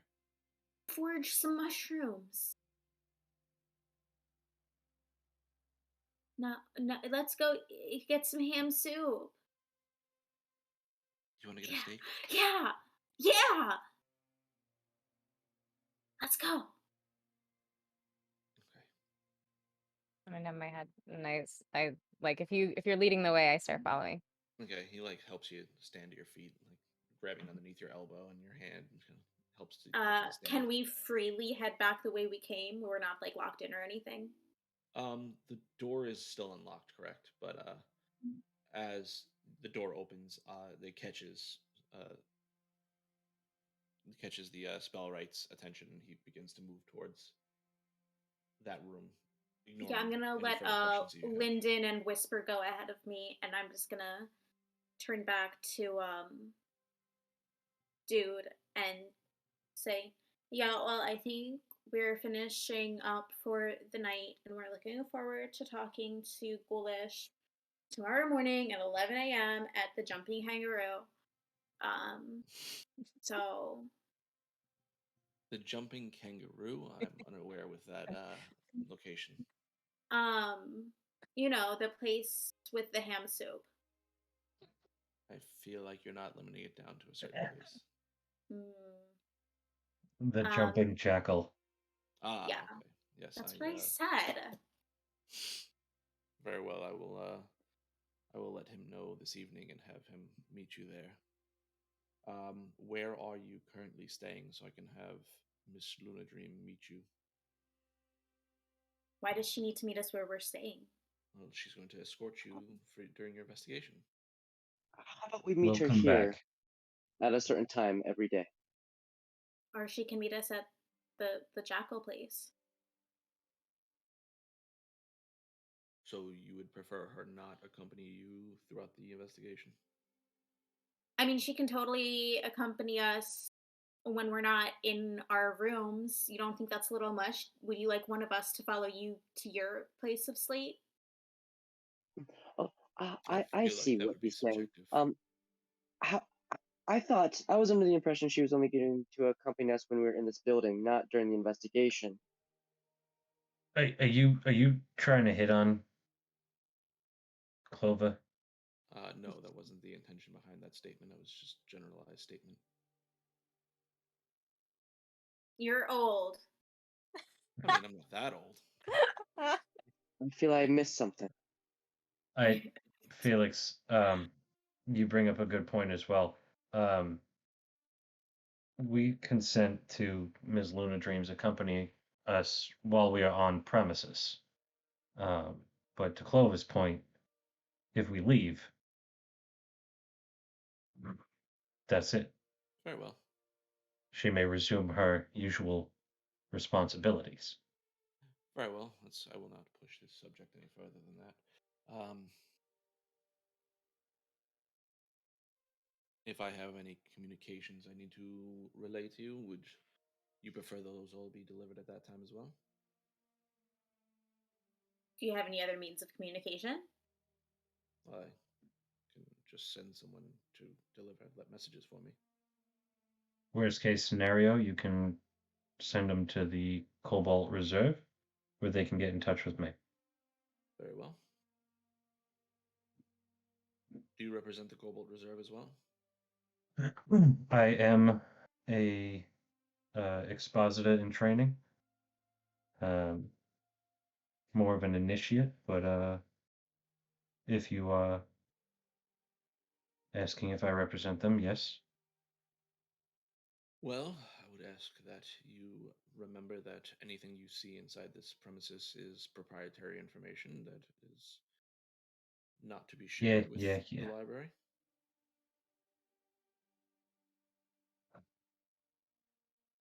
Well, my lips are as sealed as your runic cuffs. Well, then, sounds good. If that'll be all, Miss Wendy will escort you. Felix cut the joke.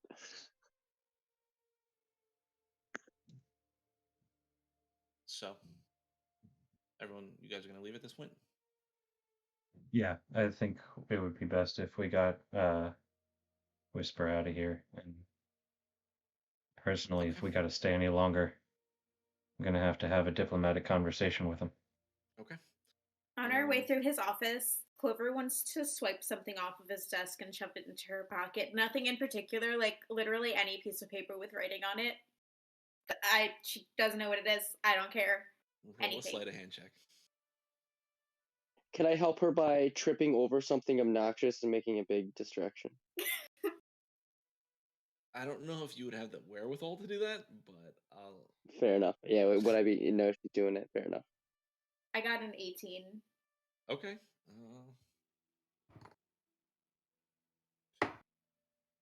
Okay. Feel pretty confident that no one saw you swipe that piece of paper off the desk. Cool. Pretty confident. Oh no. Okay. Whisper. Lyndon, how is Lyndon leading you out? Are you allowing him to like guide you, holding on to you still, or have you like stepped off and he's just He guides me out of the room, and I allow that, and then I'm like coming more to you, and I step off. But I don't speak until we get outside, I don't think. okay? As you exit the lab of the Spellwright, Wendy is still standing there and observes you exit through the room. Hi, how'd it go? You seem like you're having a good time. Give her a death glare. But right behind you, Lyndon steps out and kind of steps in the space between. Not now, Wendy. And she kind of reaches out and raises a hand against his shoulder and leans in, looking at you, and like kisses him on the cheek. Ew. Clover calls from behind as she is walking up and sees that disgustingness. I love it when you get so protective of people, Lyndon. It's cute. It's endearing. How does Lyndon react to that? He like is trying to keep the peace, but you see his whole body like tense and tighten up, and he like starts to lean back from her. But Clover's gonna rush up. Oh, sorry. Go ahead. I was just gonna say it like almost animalistically. My shoulders go up like this, and like the hairs in the back of my head are sticking up. Okay. Clover's gonna rush up and she's gonna grab Lyndon's arm, who I assume is still holding Whisper, and just be like, "Let's go." Okay, so you pull him, and like, he kind of was trying to block for the rest of the group as they came out, but he starts to step off with the pair of you. Everyone starts to follow. Yeah. Okay. All right. You all. She waits for everyone to exit the room. The door closes. You hear it lock, and she begins to follow you as you lead the way out. If anyone want to do anything I'm walking particular, backwards, not taking my eyes off of her. Okay. She leads you back up the stairs, back out to the front lobby area, and Lyndon kind of stops and turns at the door, letting all of you exit past him. And he just watches her, and she kind of like steps up to him. I don't step past. I'll see you all soon.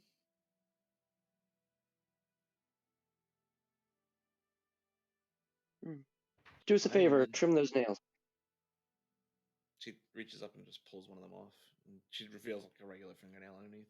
It's just puts it back on.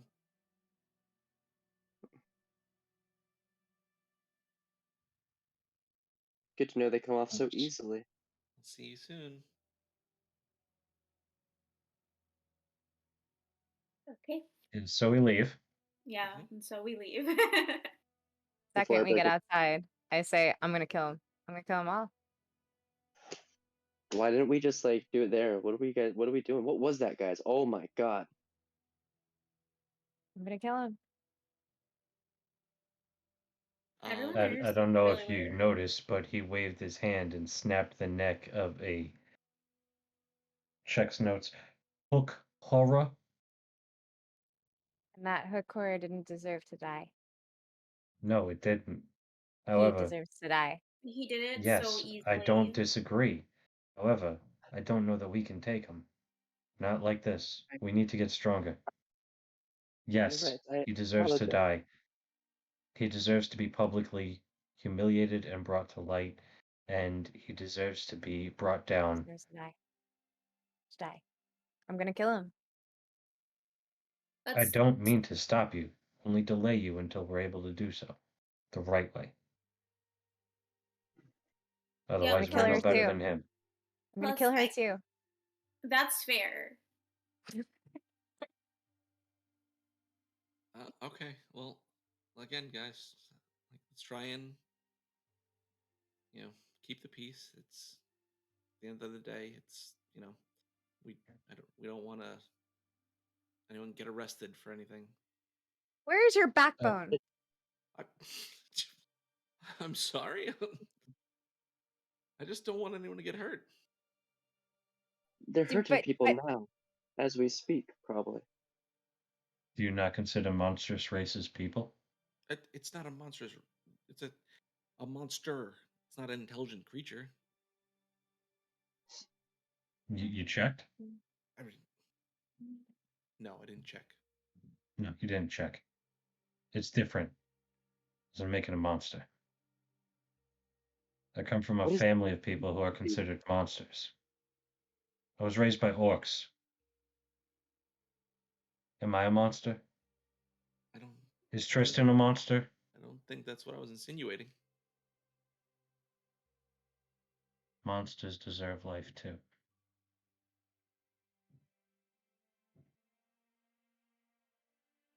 I'm sorry. Wasn't trying to offend you or anything. I'm sorry. I just get carried away sometimes. Are you okay?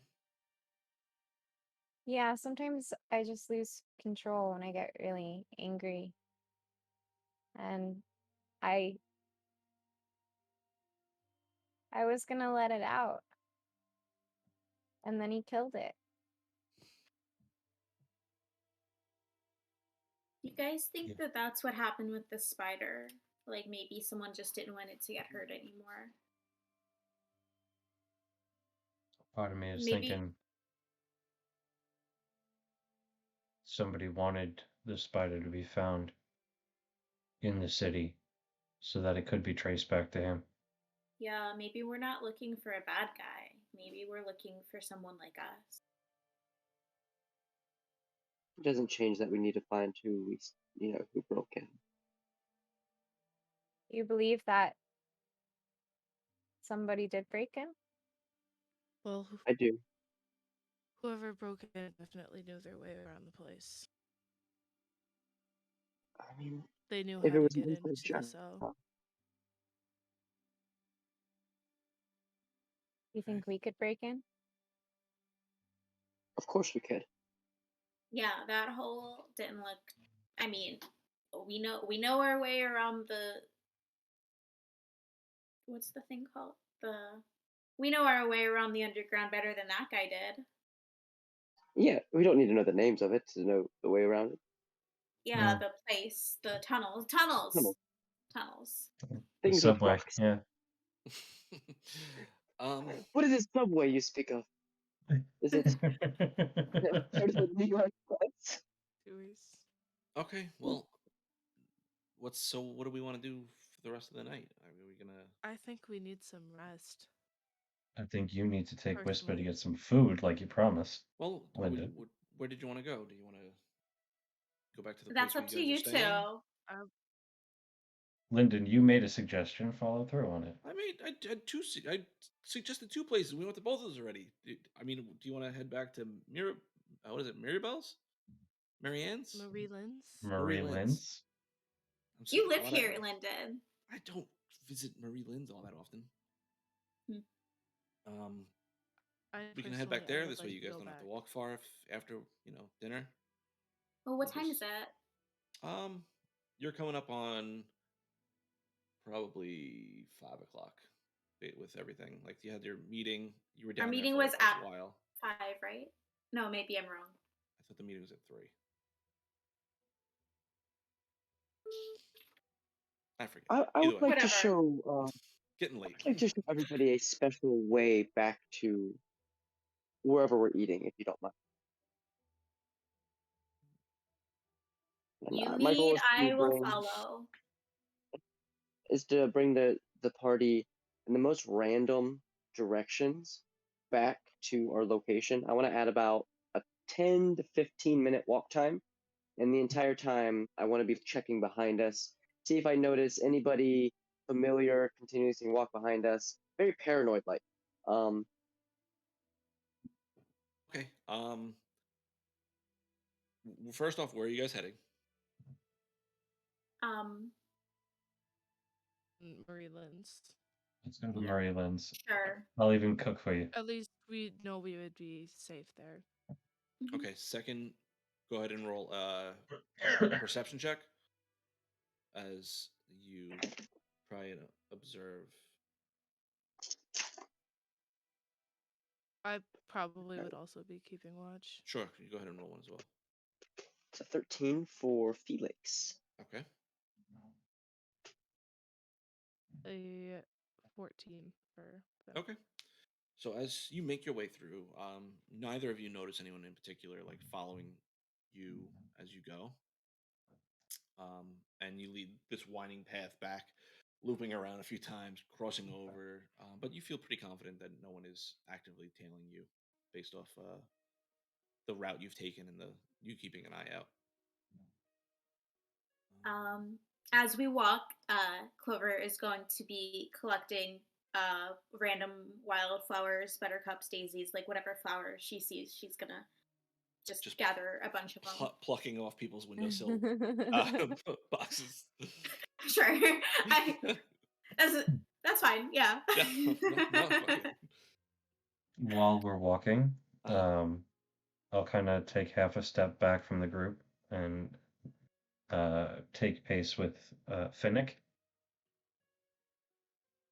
What happened in there? What do you mean?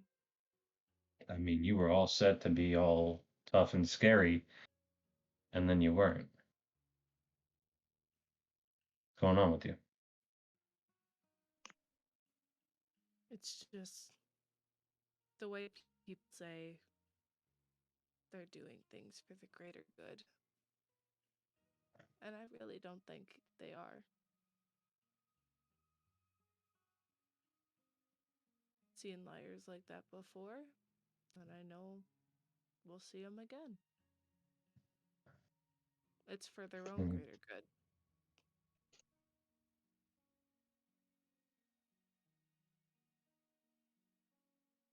So, are there any other specific things you'd like to share that will trip you up? So I know to keep an eye out for you? I mean, I can't really predict when things are going to trip me up. That's fair. That's fair. It's just...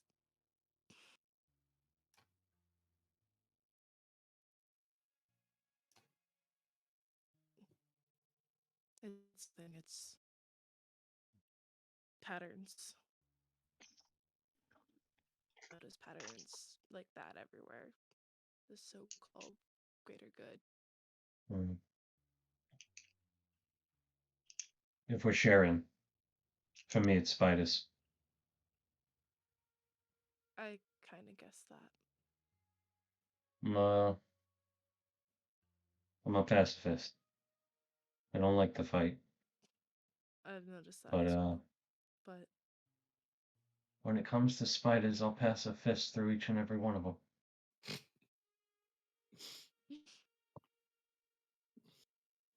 I'm so disappointed in you. That was done to make Finnick laugh. I'm trying to lighten her mood. She would definitely let out a small chuckle. Definitely. Okay. Go ahead. No. We're here to work together. If you need to lean on us, lean on us. It's just... getting used to that. For sure. And it'll take time. But I'm putting it out there. Just to be aware that I see you struggling, and I'm offering a hand if you need it. Thank you. You don't have to accept it, but it's there. I'll definitely keep it in mind.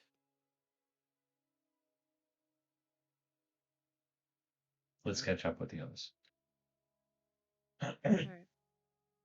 So, having dipped and dived your way through the city, making your way back to the inn, you all stand in front and make your way inside. And that is where we'll call our break for the night. Stick around, everyone. We'll be back in a little bit, for about 10 minutes.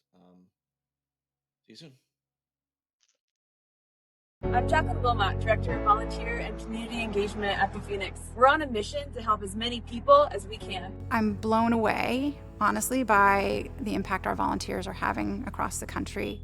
The Phoenix is yoga, it's art, it's hiking, it's music. So there's a lot of really exciting things happening at the Phoenix. Now, because of our virtual volunteer platform, we can take Phoenix anywhere. All they have to do is pick up that volunteer flag, and it's started. The people, they tend to come to the Phoenix because they get something out of it, you know? There's something genuine about that. And then, you know, along the way, they realize, I can give back. What's so unique about volunteering with the Phoenix is that you can just come as you are, and we will give you the tools and the training to be successful. I became a volunteer with the Phoenix so that I could give back, even if it's just a little bit of what they've given me. One of my most favorite things about volunteering is meeting people, connecting. I've made friends that I will have for a lifetime. So it's been a dream of mine to be able to bring fitness or physical activities to the sober community here in Long Beach. And so to hear that the Phoenix was already here and doing that was super exciting for me. Service to others has been played a major role in my personal recovery. So I like that the Phoenix lets me combine an activity and some service. I also really like riding my bike, so hand in hand they go together. I love the Phoenix. I don't know, it's just the classes have really helped me come out of my shell a little bit. I have my confidence back, which I didn't have even though I got clean from drugs and alcohol. I feel like my life is taking off, and everybody at the Phoenix is helping me do that.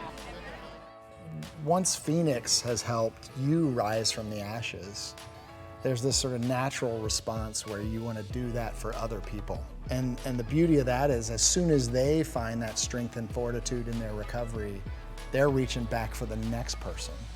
And if we did that across the country, imagine how many lives could be touched. So join us in this movement. Whether you are in recovery or an ally, you have something special to offer. Whether you are looking to lead events or support events, you already have everything you need to bring the Phoenix alive in your community. Get started today. We can't wait to make a difference alongside you.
And we are back.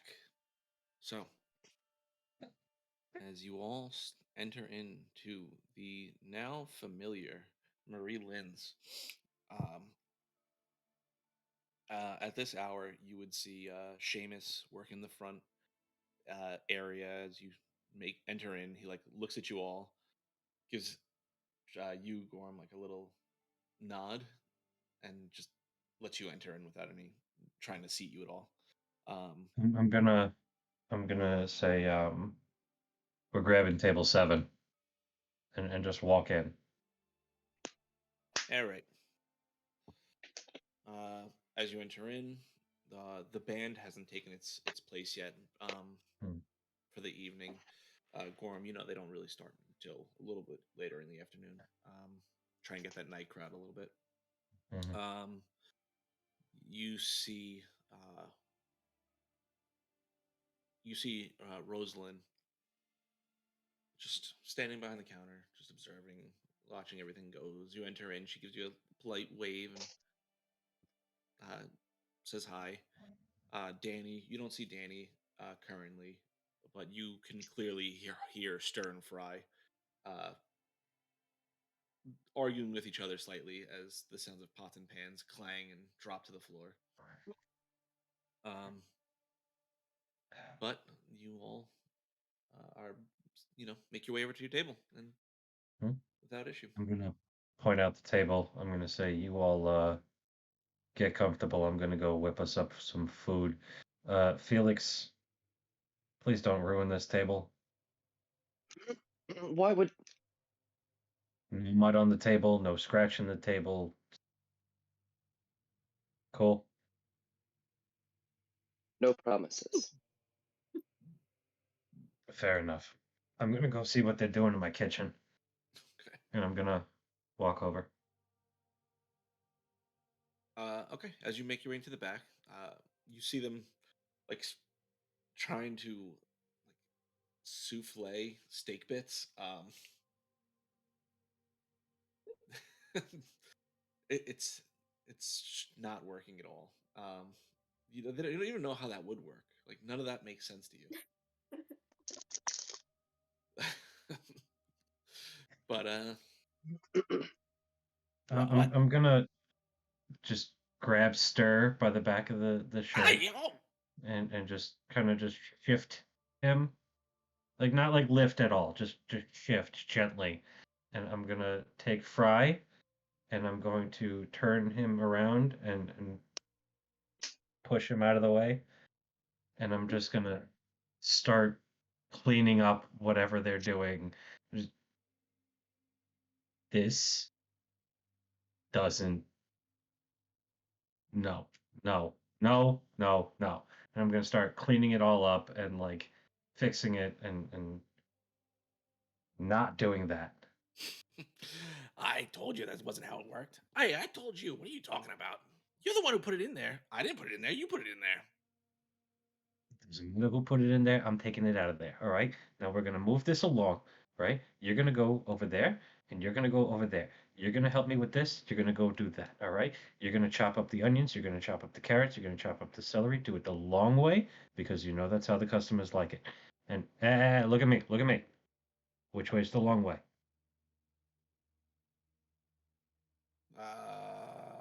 Like this. No. This. Yes. Got it. So look at first me. try. Watch. Long, wrong. Long, wrong. Right? Go. I'm gonna send them off. You're gonna put this, this, and this in that pot. Stir it up. Add hot water. I want it boiling. Right? Okay. That means the bubbles. Got it. All right? Go. And I'm gonna do my own thing over Okay. here. All right, the rest of you, as you all take a seat down at the table. What's the plan? Clover is going to take all of the flowers that she had picked and put them on the table, and she's going to start tying 2 to 4 flowers into circles and then putting them to the side. And she's just going to keep doing that until she has several, she can't count right now, circles of flowers. Okay. Whisper is going to take out Jimmy Jim and go over to Felix and ask Felix, can you give it a sad face? Oh, why is okay. I do not want to ask why because I don't want to be sad myself. Here. Thank you. She's gonna just sit down and be quiet. Whisper, you know what makes me happy when I'm upset?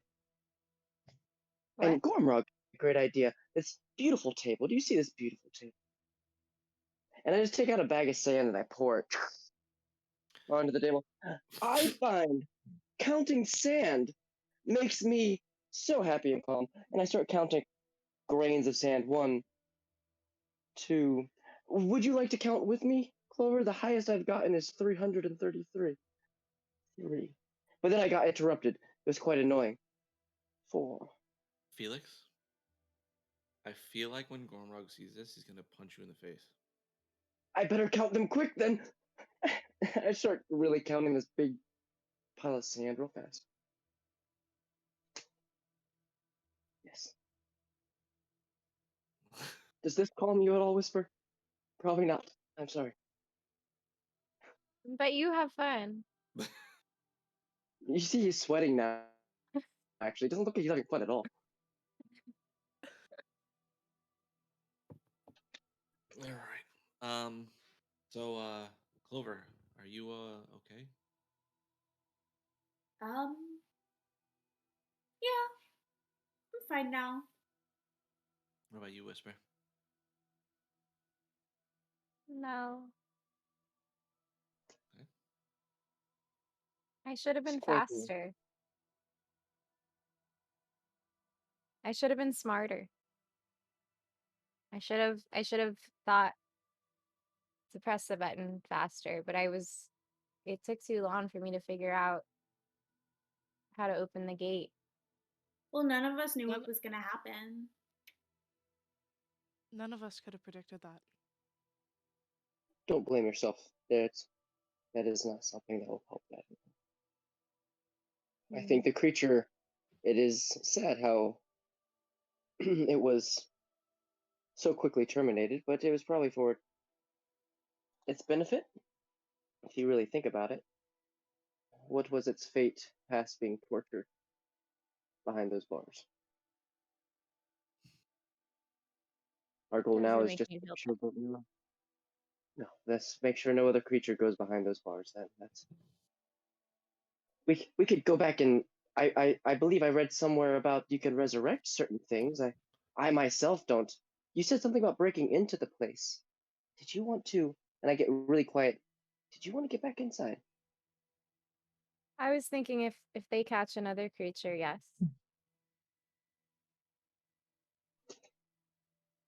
But what would you do with the creature? Let it. Well, because he said they're dangerous creatures, so and then dangerous creatures when they're cornered, they attack, they get angry. And so if they're dangerous creatures that have been cornered and hurt, like that one was, if I let it free, it could be my friends and it could attack and kill them all, which is what I want to do. Okay. Okay. Okay. Where's Gormrog with that food? Yeah.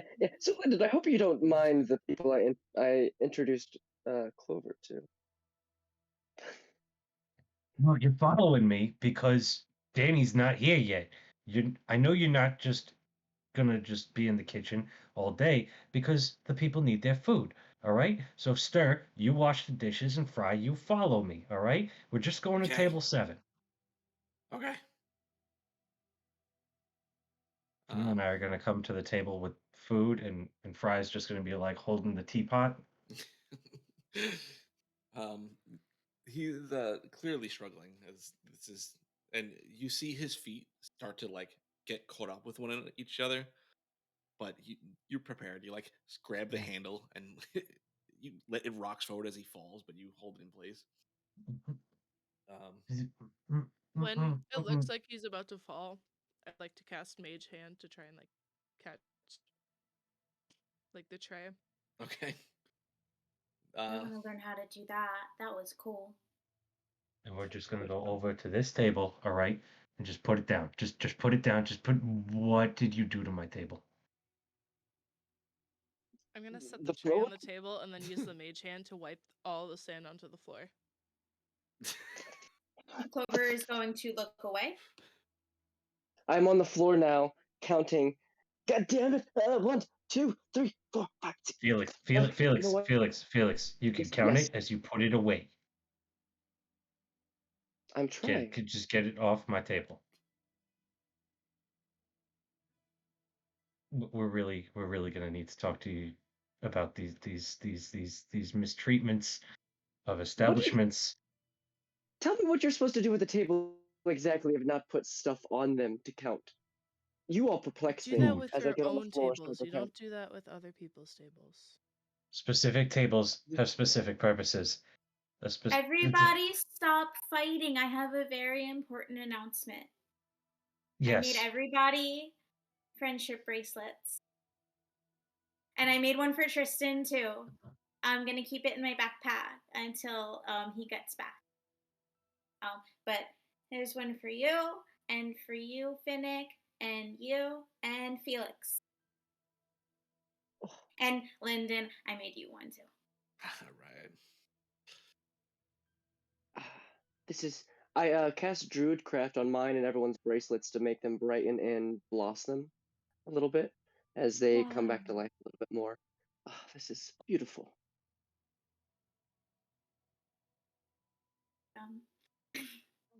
Thank you, Clover. Thanks, sis. Pretty. Does this mean we're a team now? It means that we're friends. You know, I've always wanted to make these. And yes, we are a team of friends. And I'm going to start passing out plates and food.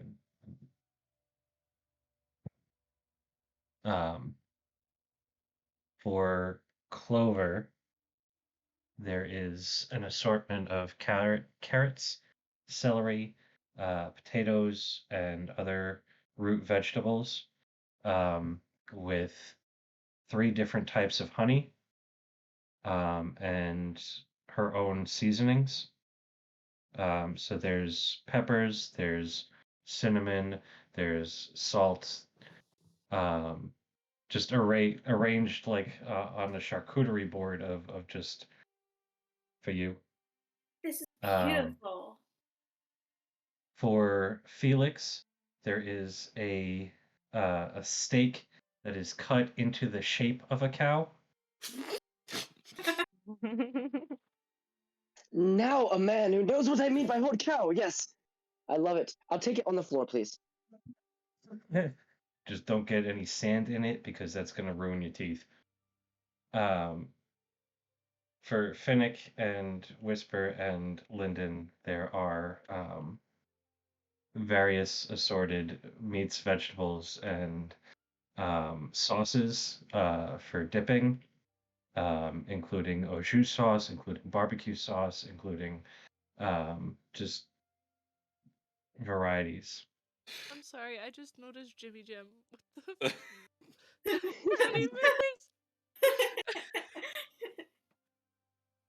Wait, but you just gave me food, so hold on.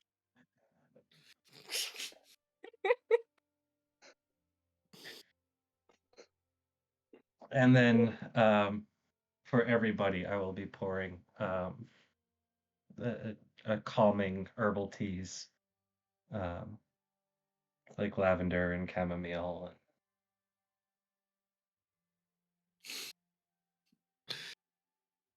Okay, so as food is served, is there anything you all wanted to discuss, or? Yeah. Clover is going to take all 3 honeys and she's going to taste each of them and decipher what kind of honey they are, and then push them in front of Lyndon and say, okay, taste test. Which honeys are these? And DM note, remember that we are a honey family. You would know this. Okay. Yeah, Lyndon may know what the honeys are. DM Joe is not a honey connoisseur. This is the yellow honey. This is bee honey. So he tastes them. And he gets 2 out of the 3 right. I don't even know how to fake that. The quality's pretty good, right? Yeah, that's good. It's almost as good as ours. I was thinking. It's nowhere near as good as ours. Let's be honest here. But it's pretty good for like not being ours. Felix, what do you think? Can we put my finger in it? No, not as good. Definitely not even close. I get back down. Your mother is amazing at making it. Something about her relationship with bees. I don't know. Well, I think it's good. Yeah, what was the name of your establishment back home? Well, we're from the Hexcomb farm. We are the Hexcomb, so we're from the Hexcomb family farm, and we make honey and other things. But like our honey is distributed all across the city.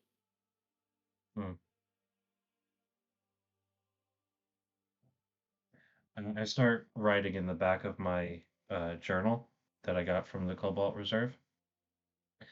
And I tear out a page and I say, I'll be right back. And I go over to Miss Rosalind. Mm-hmm. And out of earshot from everybody else, I'm just going to slide the piece of paper to her and I'm going to say, look into this location. They make honey. We might be able to, have them become a supplier. Oh, don't forget we have a hive here as well. Trust me. Look into it. Very well. You know I'm always looking out for you, Miss Rosalind. I know. Worst case scenario, you try some honey, you don't like it, you don't buy it. It's fair. Thank you, Gorm. I'll give her a wink and I'll head back to the table. Okay. DM, random question, and I apologize. How many grains of sand are in a? I have it in my. Actually, I have it for some reason. It's in my little bag of sand. How many grains of sand in a little bag of sand? Would you estimate? A lot. I would say a lot. Okay, I just yell around. Okay, I'm gonna say 999. I'm like, okay, and I just screw it. I just put it all away. No, can't do it. Nope, nope. That's this one.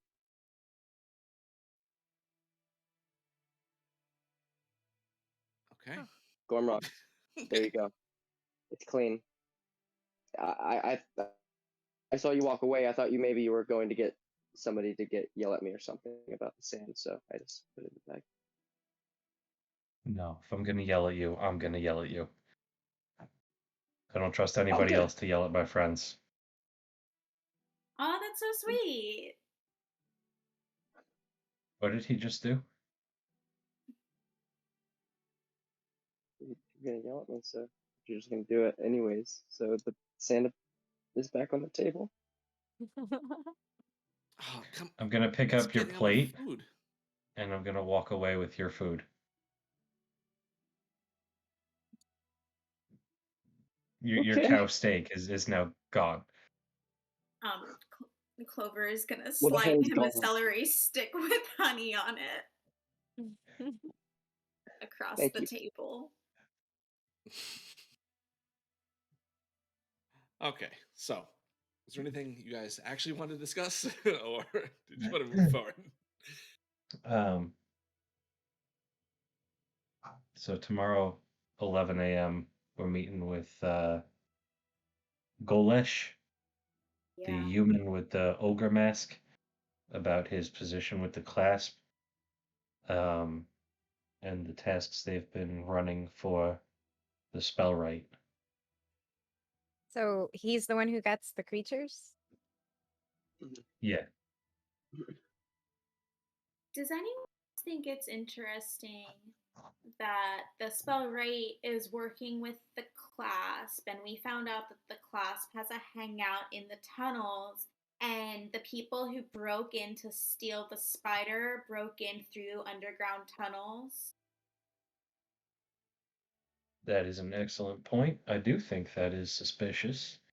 I'd also like to add that the Spellwright is not working with the clasp is working for the Spellwright, though he has actively said that they have dealings in less than legal activities. Yeah. Right in front of a you, Lyndon. A watch person. Yeah. I guess he just didn't realize who I was. I mean, I'm not in uniform, so. I pull out a piece of paper. I quote. He said, "I have somebody specifically working from the Spellwrights into the class." Unquote. Yes, that seems quite. Their hands are quite deep into the class. Yeah, he said Golesh is the spiraling running the clasp in westrunn. Yes. Yeah. So like Lyndon. What do you make of? Never Sorry, mind. go ahead. No, you can go ahead. I was just gonna ask Lyndon, like, if he was gonna tell his watch buddies about this. Yeah. But I mean, we don't have the resources to take out an organization like the Clasp currently, so. Aren't you guys like the biggest organization of guards, though? Yeah, but I mean, we have to deal with some of the guard duties of maintaining the town. It's not as easy as like us finding the Clasp's location. It's just, and it's the Clasp. They do good things as well. You know what I mean? Like what? They Yeah. help. They help poor, the poorer people of the neighborhood. They help get them supplies and food. Hmm. So I mean, they. Interesting. I just heard about them for the first time yesterday. I guess I need to do more research because I heard that they were bad guys. Now I'm hearing that they're like helping people. Yeah, they do a little bit of both. I mean, Do they help people in the way that the Spellwright helps people? I didn't see the Spellwright help anyone, so Well, he says he's helping people by hurting creatures. well, I mean, if he succeeds, I'm out of a job too. So I think Yeah, if he has succeeds, people are out of a lot of things.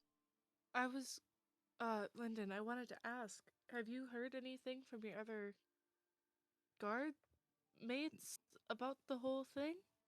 no, this is the first I'm hearing of it, and I mean, I'm definitely gonna let the higher ups know about it. But Because I know if there was somebody trying to create something that would replace me, I would be very upset about it.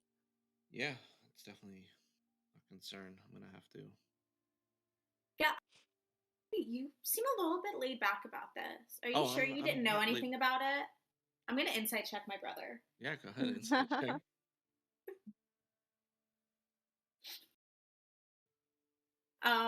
That was a 7. No, he doesn't appear to be lying, and I mean, your brother's tells pretty well, so. Yeah. But he doesn't seem to be deceptive about it. He's just it. You get the sense that this is a way above his pay grade. This is big player stuff, and he is just a little guard.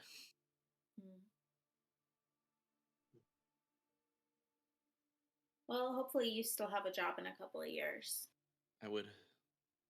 Yeah, it'd be nice. Is this what you want to do? Be a guard? Yeah. Well, our dad was a guard here, so this is where he met our mom, actually. Being a guard? Yeah. Was she a guard too? No. He actually met Mom after his accident when he was no longer a part of the guard. Wasn't that? It's still here though. I forget. They met at a market outside of Stolben, and right. yeah, they actually bonded over rotten fruit, and they were like, "We could make better fruit than this," and then they did, and now we're the Hexcomb family farm. Obviously, Clover listened to the family story a lot more than I did. They talked about it a lot growing up. Well, you said you had a lot of siblings, so I suppose if they had to tell it to every sibling. Mm-hmm. And I didn't get out much, so. Yeah. A bunch of them. Mm-hmm. Where are they? Oh, man. Most of them are back at the Hexcomb family farm in Hobart County, except for my sister Aster, and they are in Zephyra.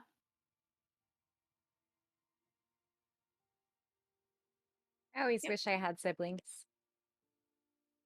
No, just you? Yeah.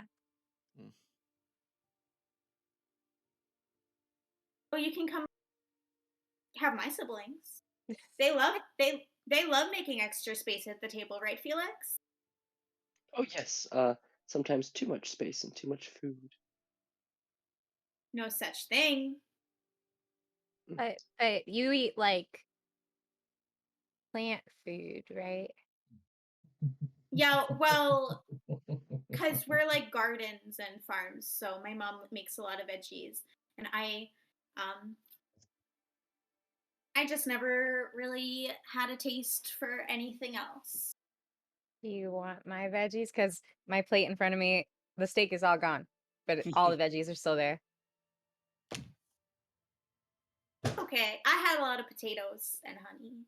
Oh, okay. I'll eat your veggies. My cow got taken away.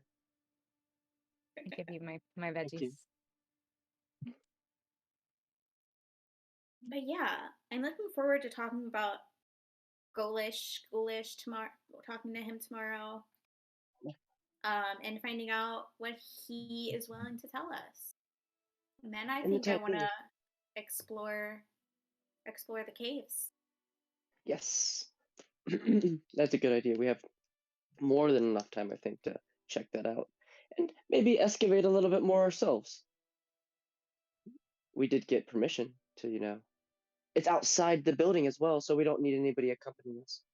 I do have love and kindness.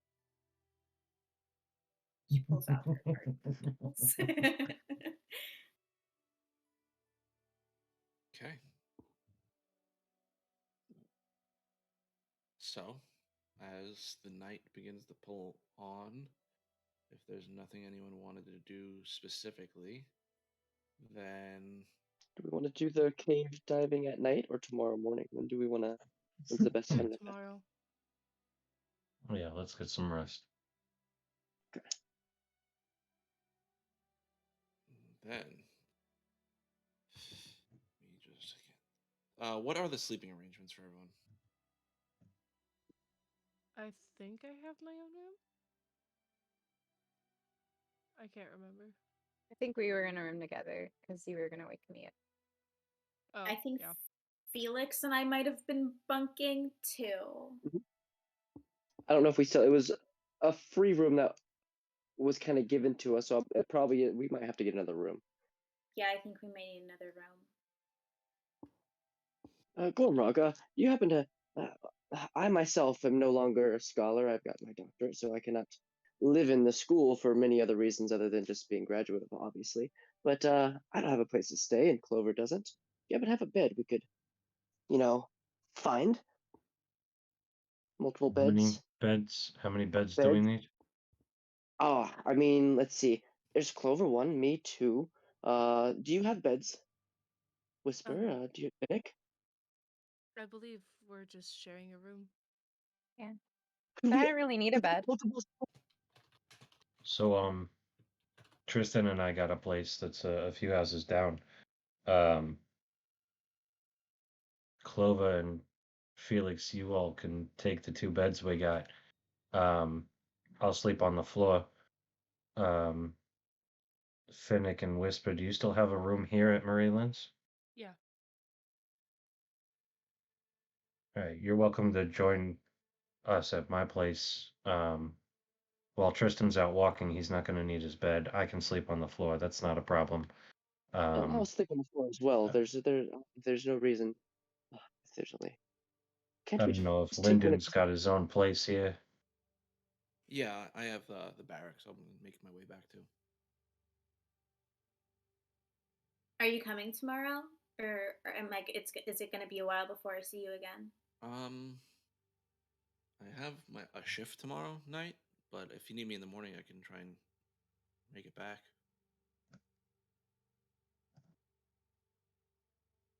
Do you mind not filing any reports of any kind before we figure this out? Yeah, I could do that if that's what you guys prefer. I feel like once something spreads, it'll be a firecracker. Once this large organization finds out it's being looked into, especially if you tell higher ups, things will start to disappear quicker than we can find it. Yeah. We don't know if there's any people in the guard that are being paid off or being used by the league or the clasp or anything. That's a good point.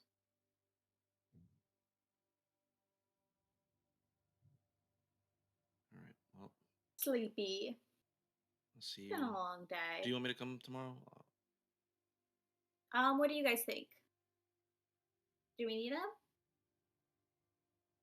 I just worry about him getting in trouble for stuff that we might do. This is true. That is a solid point. How's work going, Lyndon? I mean, it goes. It's the monsters. Yeah, you got tough. Do you have a shift tomorrow? Yeah, tomorrow night I do the night shift.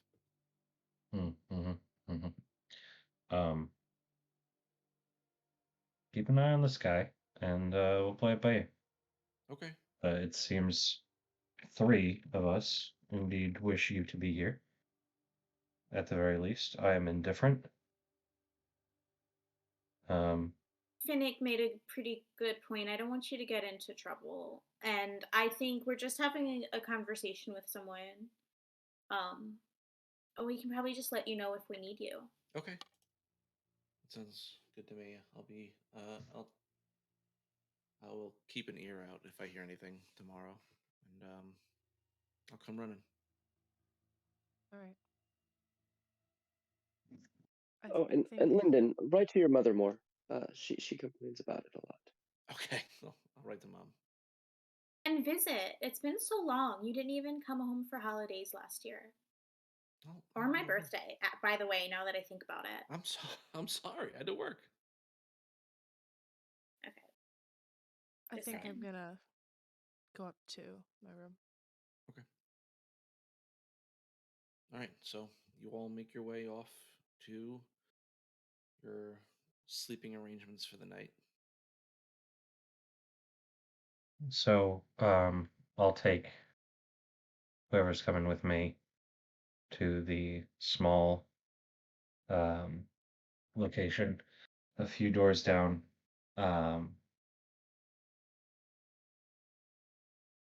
It's a small building that is easily missed. Given my size and Tristan's aura, you would expect a large home for us, but it is not at all.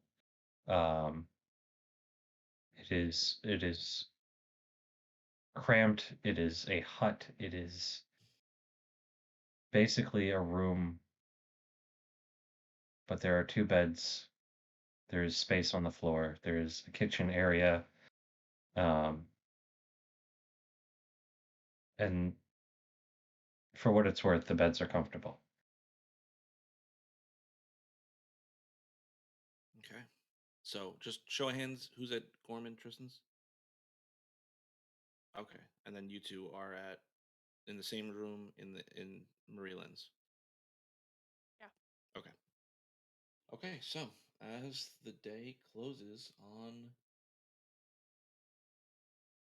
the next day, I need Finnik. Roll a d6 for me. D6? Yeah. 2. So, as you lay in bed, the night kind of starting to wash over you, you eventually drift off to sleep. As you sleep,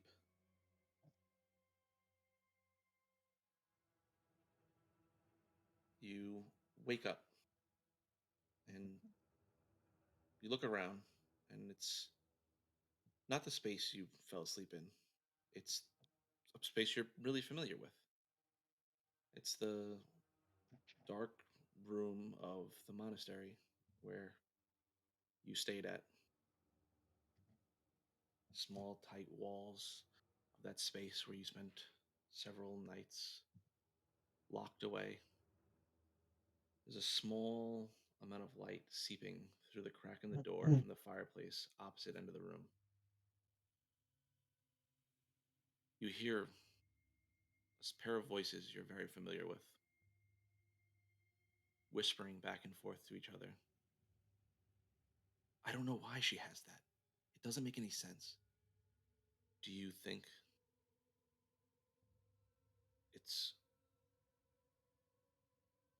it's possible that it got to her? Well, I don't know, but if that's the case, then is she even our daughter? Is she even one of us? Or is she some monster?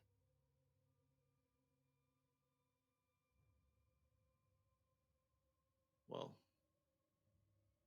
if things progress, then we will have to make a decision.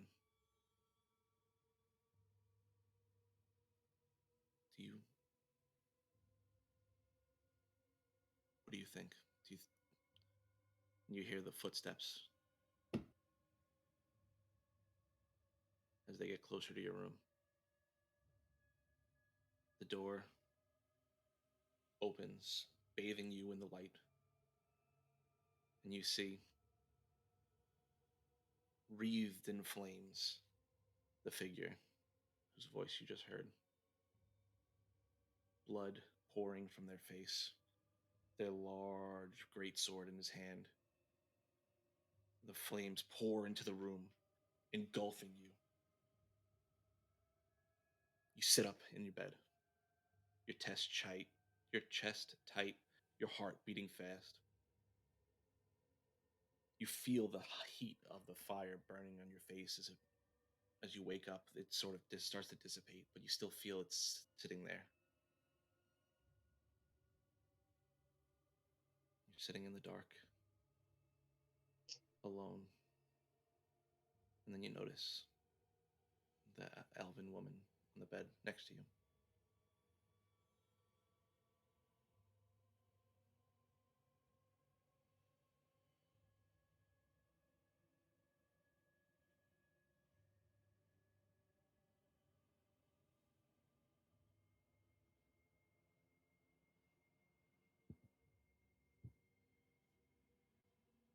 Anything you want to do? Is she facing? Just the walls of your inn room. Can I see any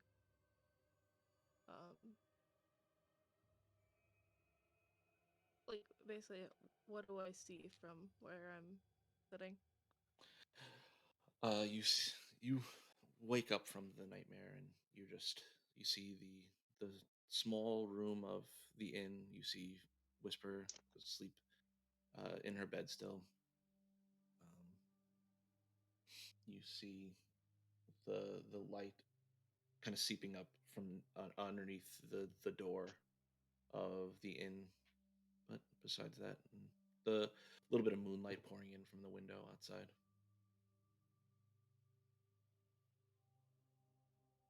I guess I'll try and look at her face, see if I recognize her. Recognize who? The elven woman? It's Whisper. Oh.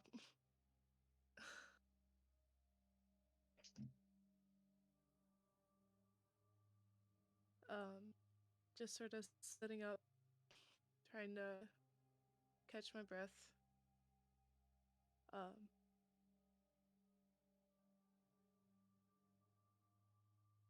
I think I'm gonna sort of move to the floor on the opposite end of the room and just try and gather my thoughts. Whisper, go ahead and roll a perception check at disadvantage to see if this wakes you.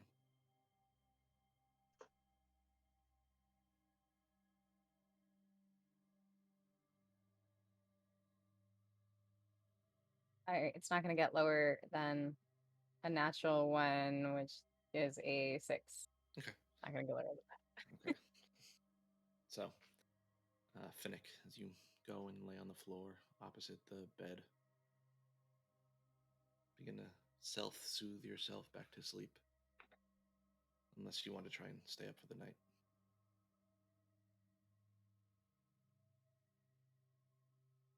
Just gonna sort of reach back by my shoulder blades. And then I'm also gonna try and, I guess, count the floorboards. Okay. So, you spend a good hour trying to control your breathing, come down from the nightmare. Eventually, you are able to calm yourself enough to, if you just so decide, fall back asleep and continue your rest. Yeah, I'll fall back asleep. Okay. So, as the next day rises. And you all begin to prep for the day. I think that is where we're going to call it for the night as we come upon midnight. Can I just say one last thing? Yeah, go ahead. In the night, I would have written a letter to Cressida Holt and had that sent to the Cobalt Reserve, and I will actually draft that up and send that to you. Awesome, thank you. Okay. So, that is the end of this episode. Ending on a tense note there. A lot of tension this episode. But I will say we are all going to level up to level 3. Hey.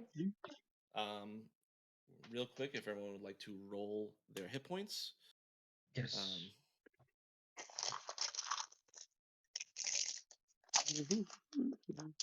My measly D6s.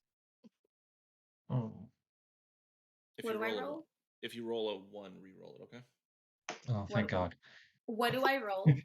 For you, I think it's a D6, if I'm not mistaken. Okay. Only a wizard is a D6, I thought. No, wizard's a D4. No, I'm a D6. D4 is like 3.5. Oh. My bad. Googling it. Yeah. Maybe D8. I would cry if I was D4. It'd be like Thaco times. Oh! I think mine is 1 D6. Nope. D8. Mine is 1 D8. Yes, 1 D8. Yeah, I'm also a D8. Is it just 1 D8 or is it 1 D8 plus Constitution? It's 1 D8 plus Constitution. Okay. So if you're using D&D Beyond, it'll automatically add your Constitution. Yeah. Okay. If you're not, then don't worry about it. I am. Well, I mean, I'm rolling, but. Okay, so. Do I roll 1 D8? Yeah. Okay. I only got a 4, so. Okay. What'd you roll? Rolled the 7, you said? Yeah. 7? What about you, Taz? I rolled a 7, so plus my Constitution would have been 10. And CC? 5? Nice. Okay. I think that is everything for this episode.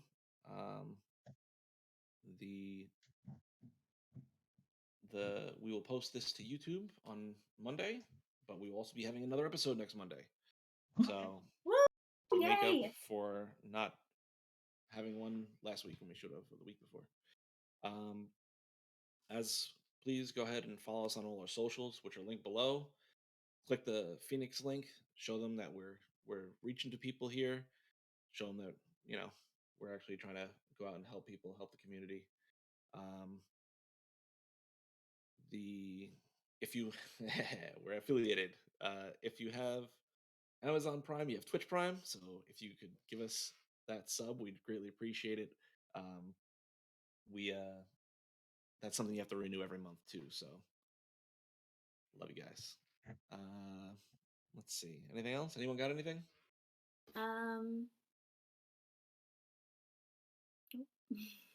Okay. Taz, who is on the player spotlight for next week? Tomorrow is Tuesday, so I'm actually going to do myself. So if you follow us on Instagram, which you should, we've been doing Meet the Cast for the past few weeks. We've done our DM Joe, we've done Dom, Jam, and Rizzo, who does Minis Out Loud, and I'm doing myself tomorrow. So you should check that out. Okay. Awesome. All right, everyone. Thank you so much. Love you guys.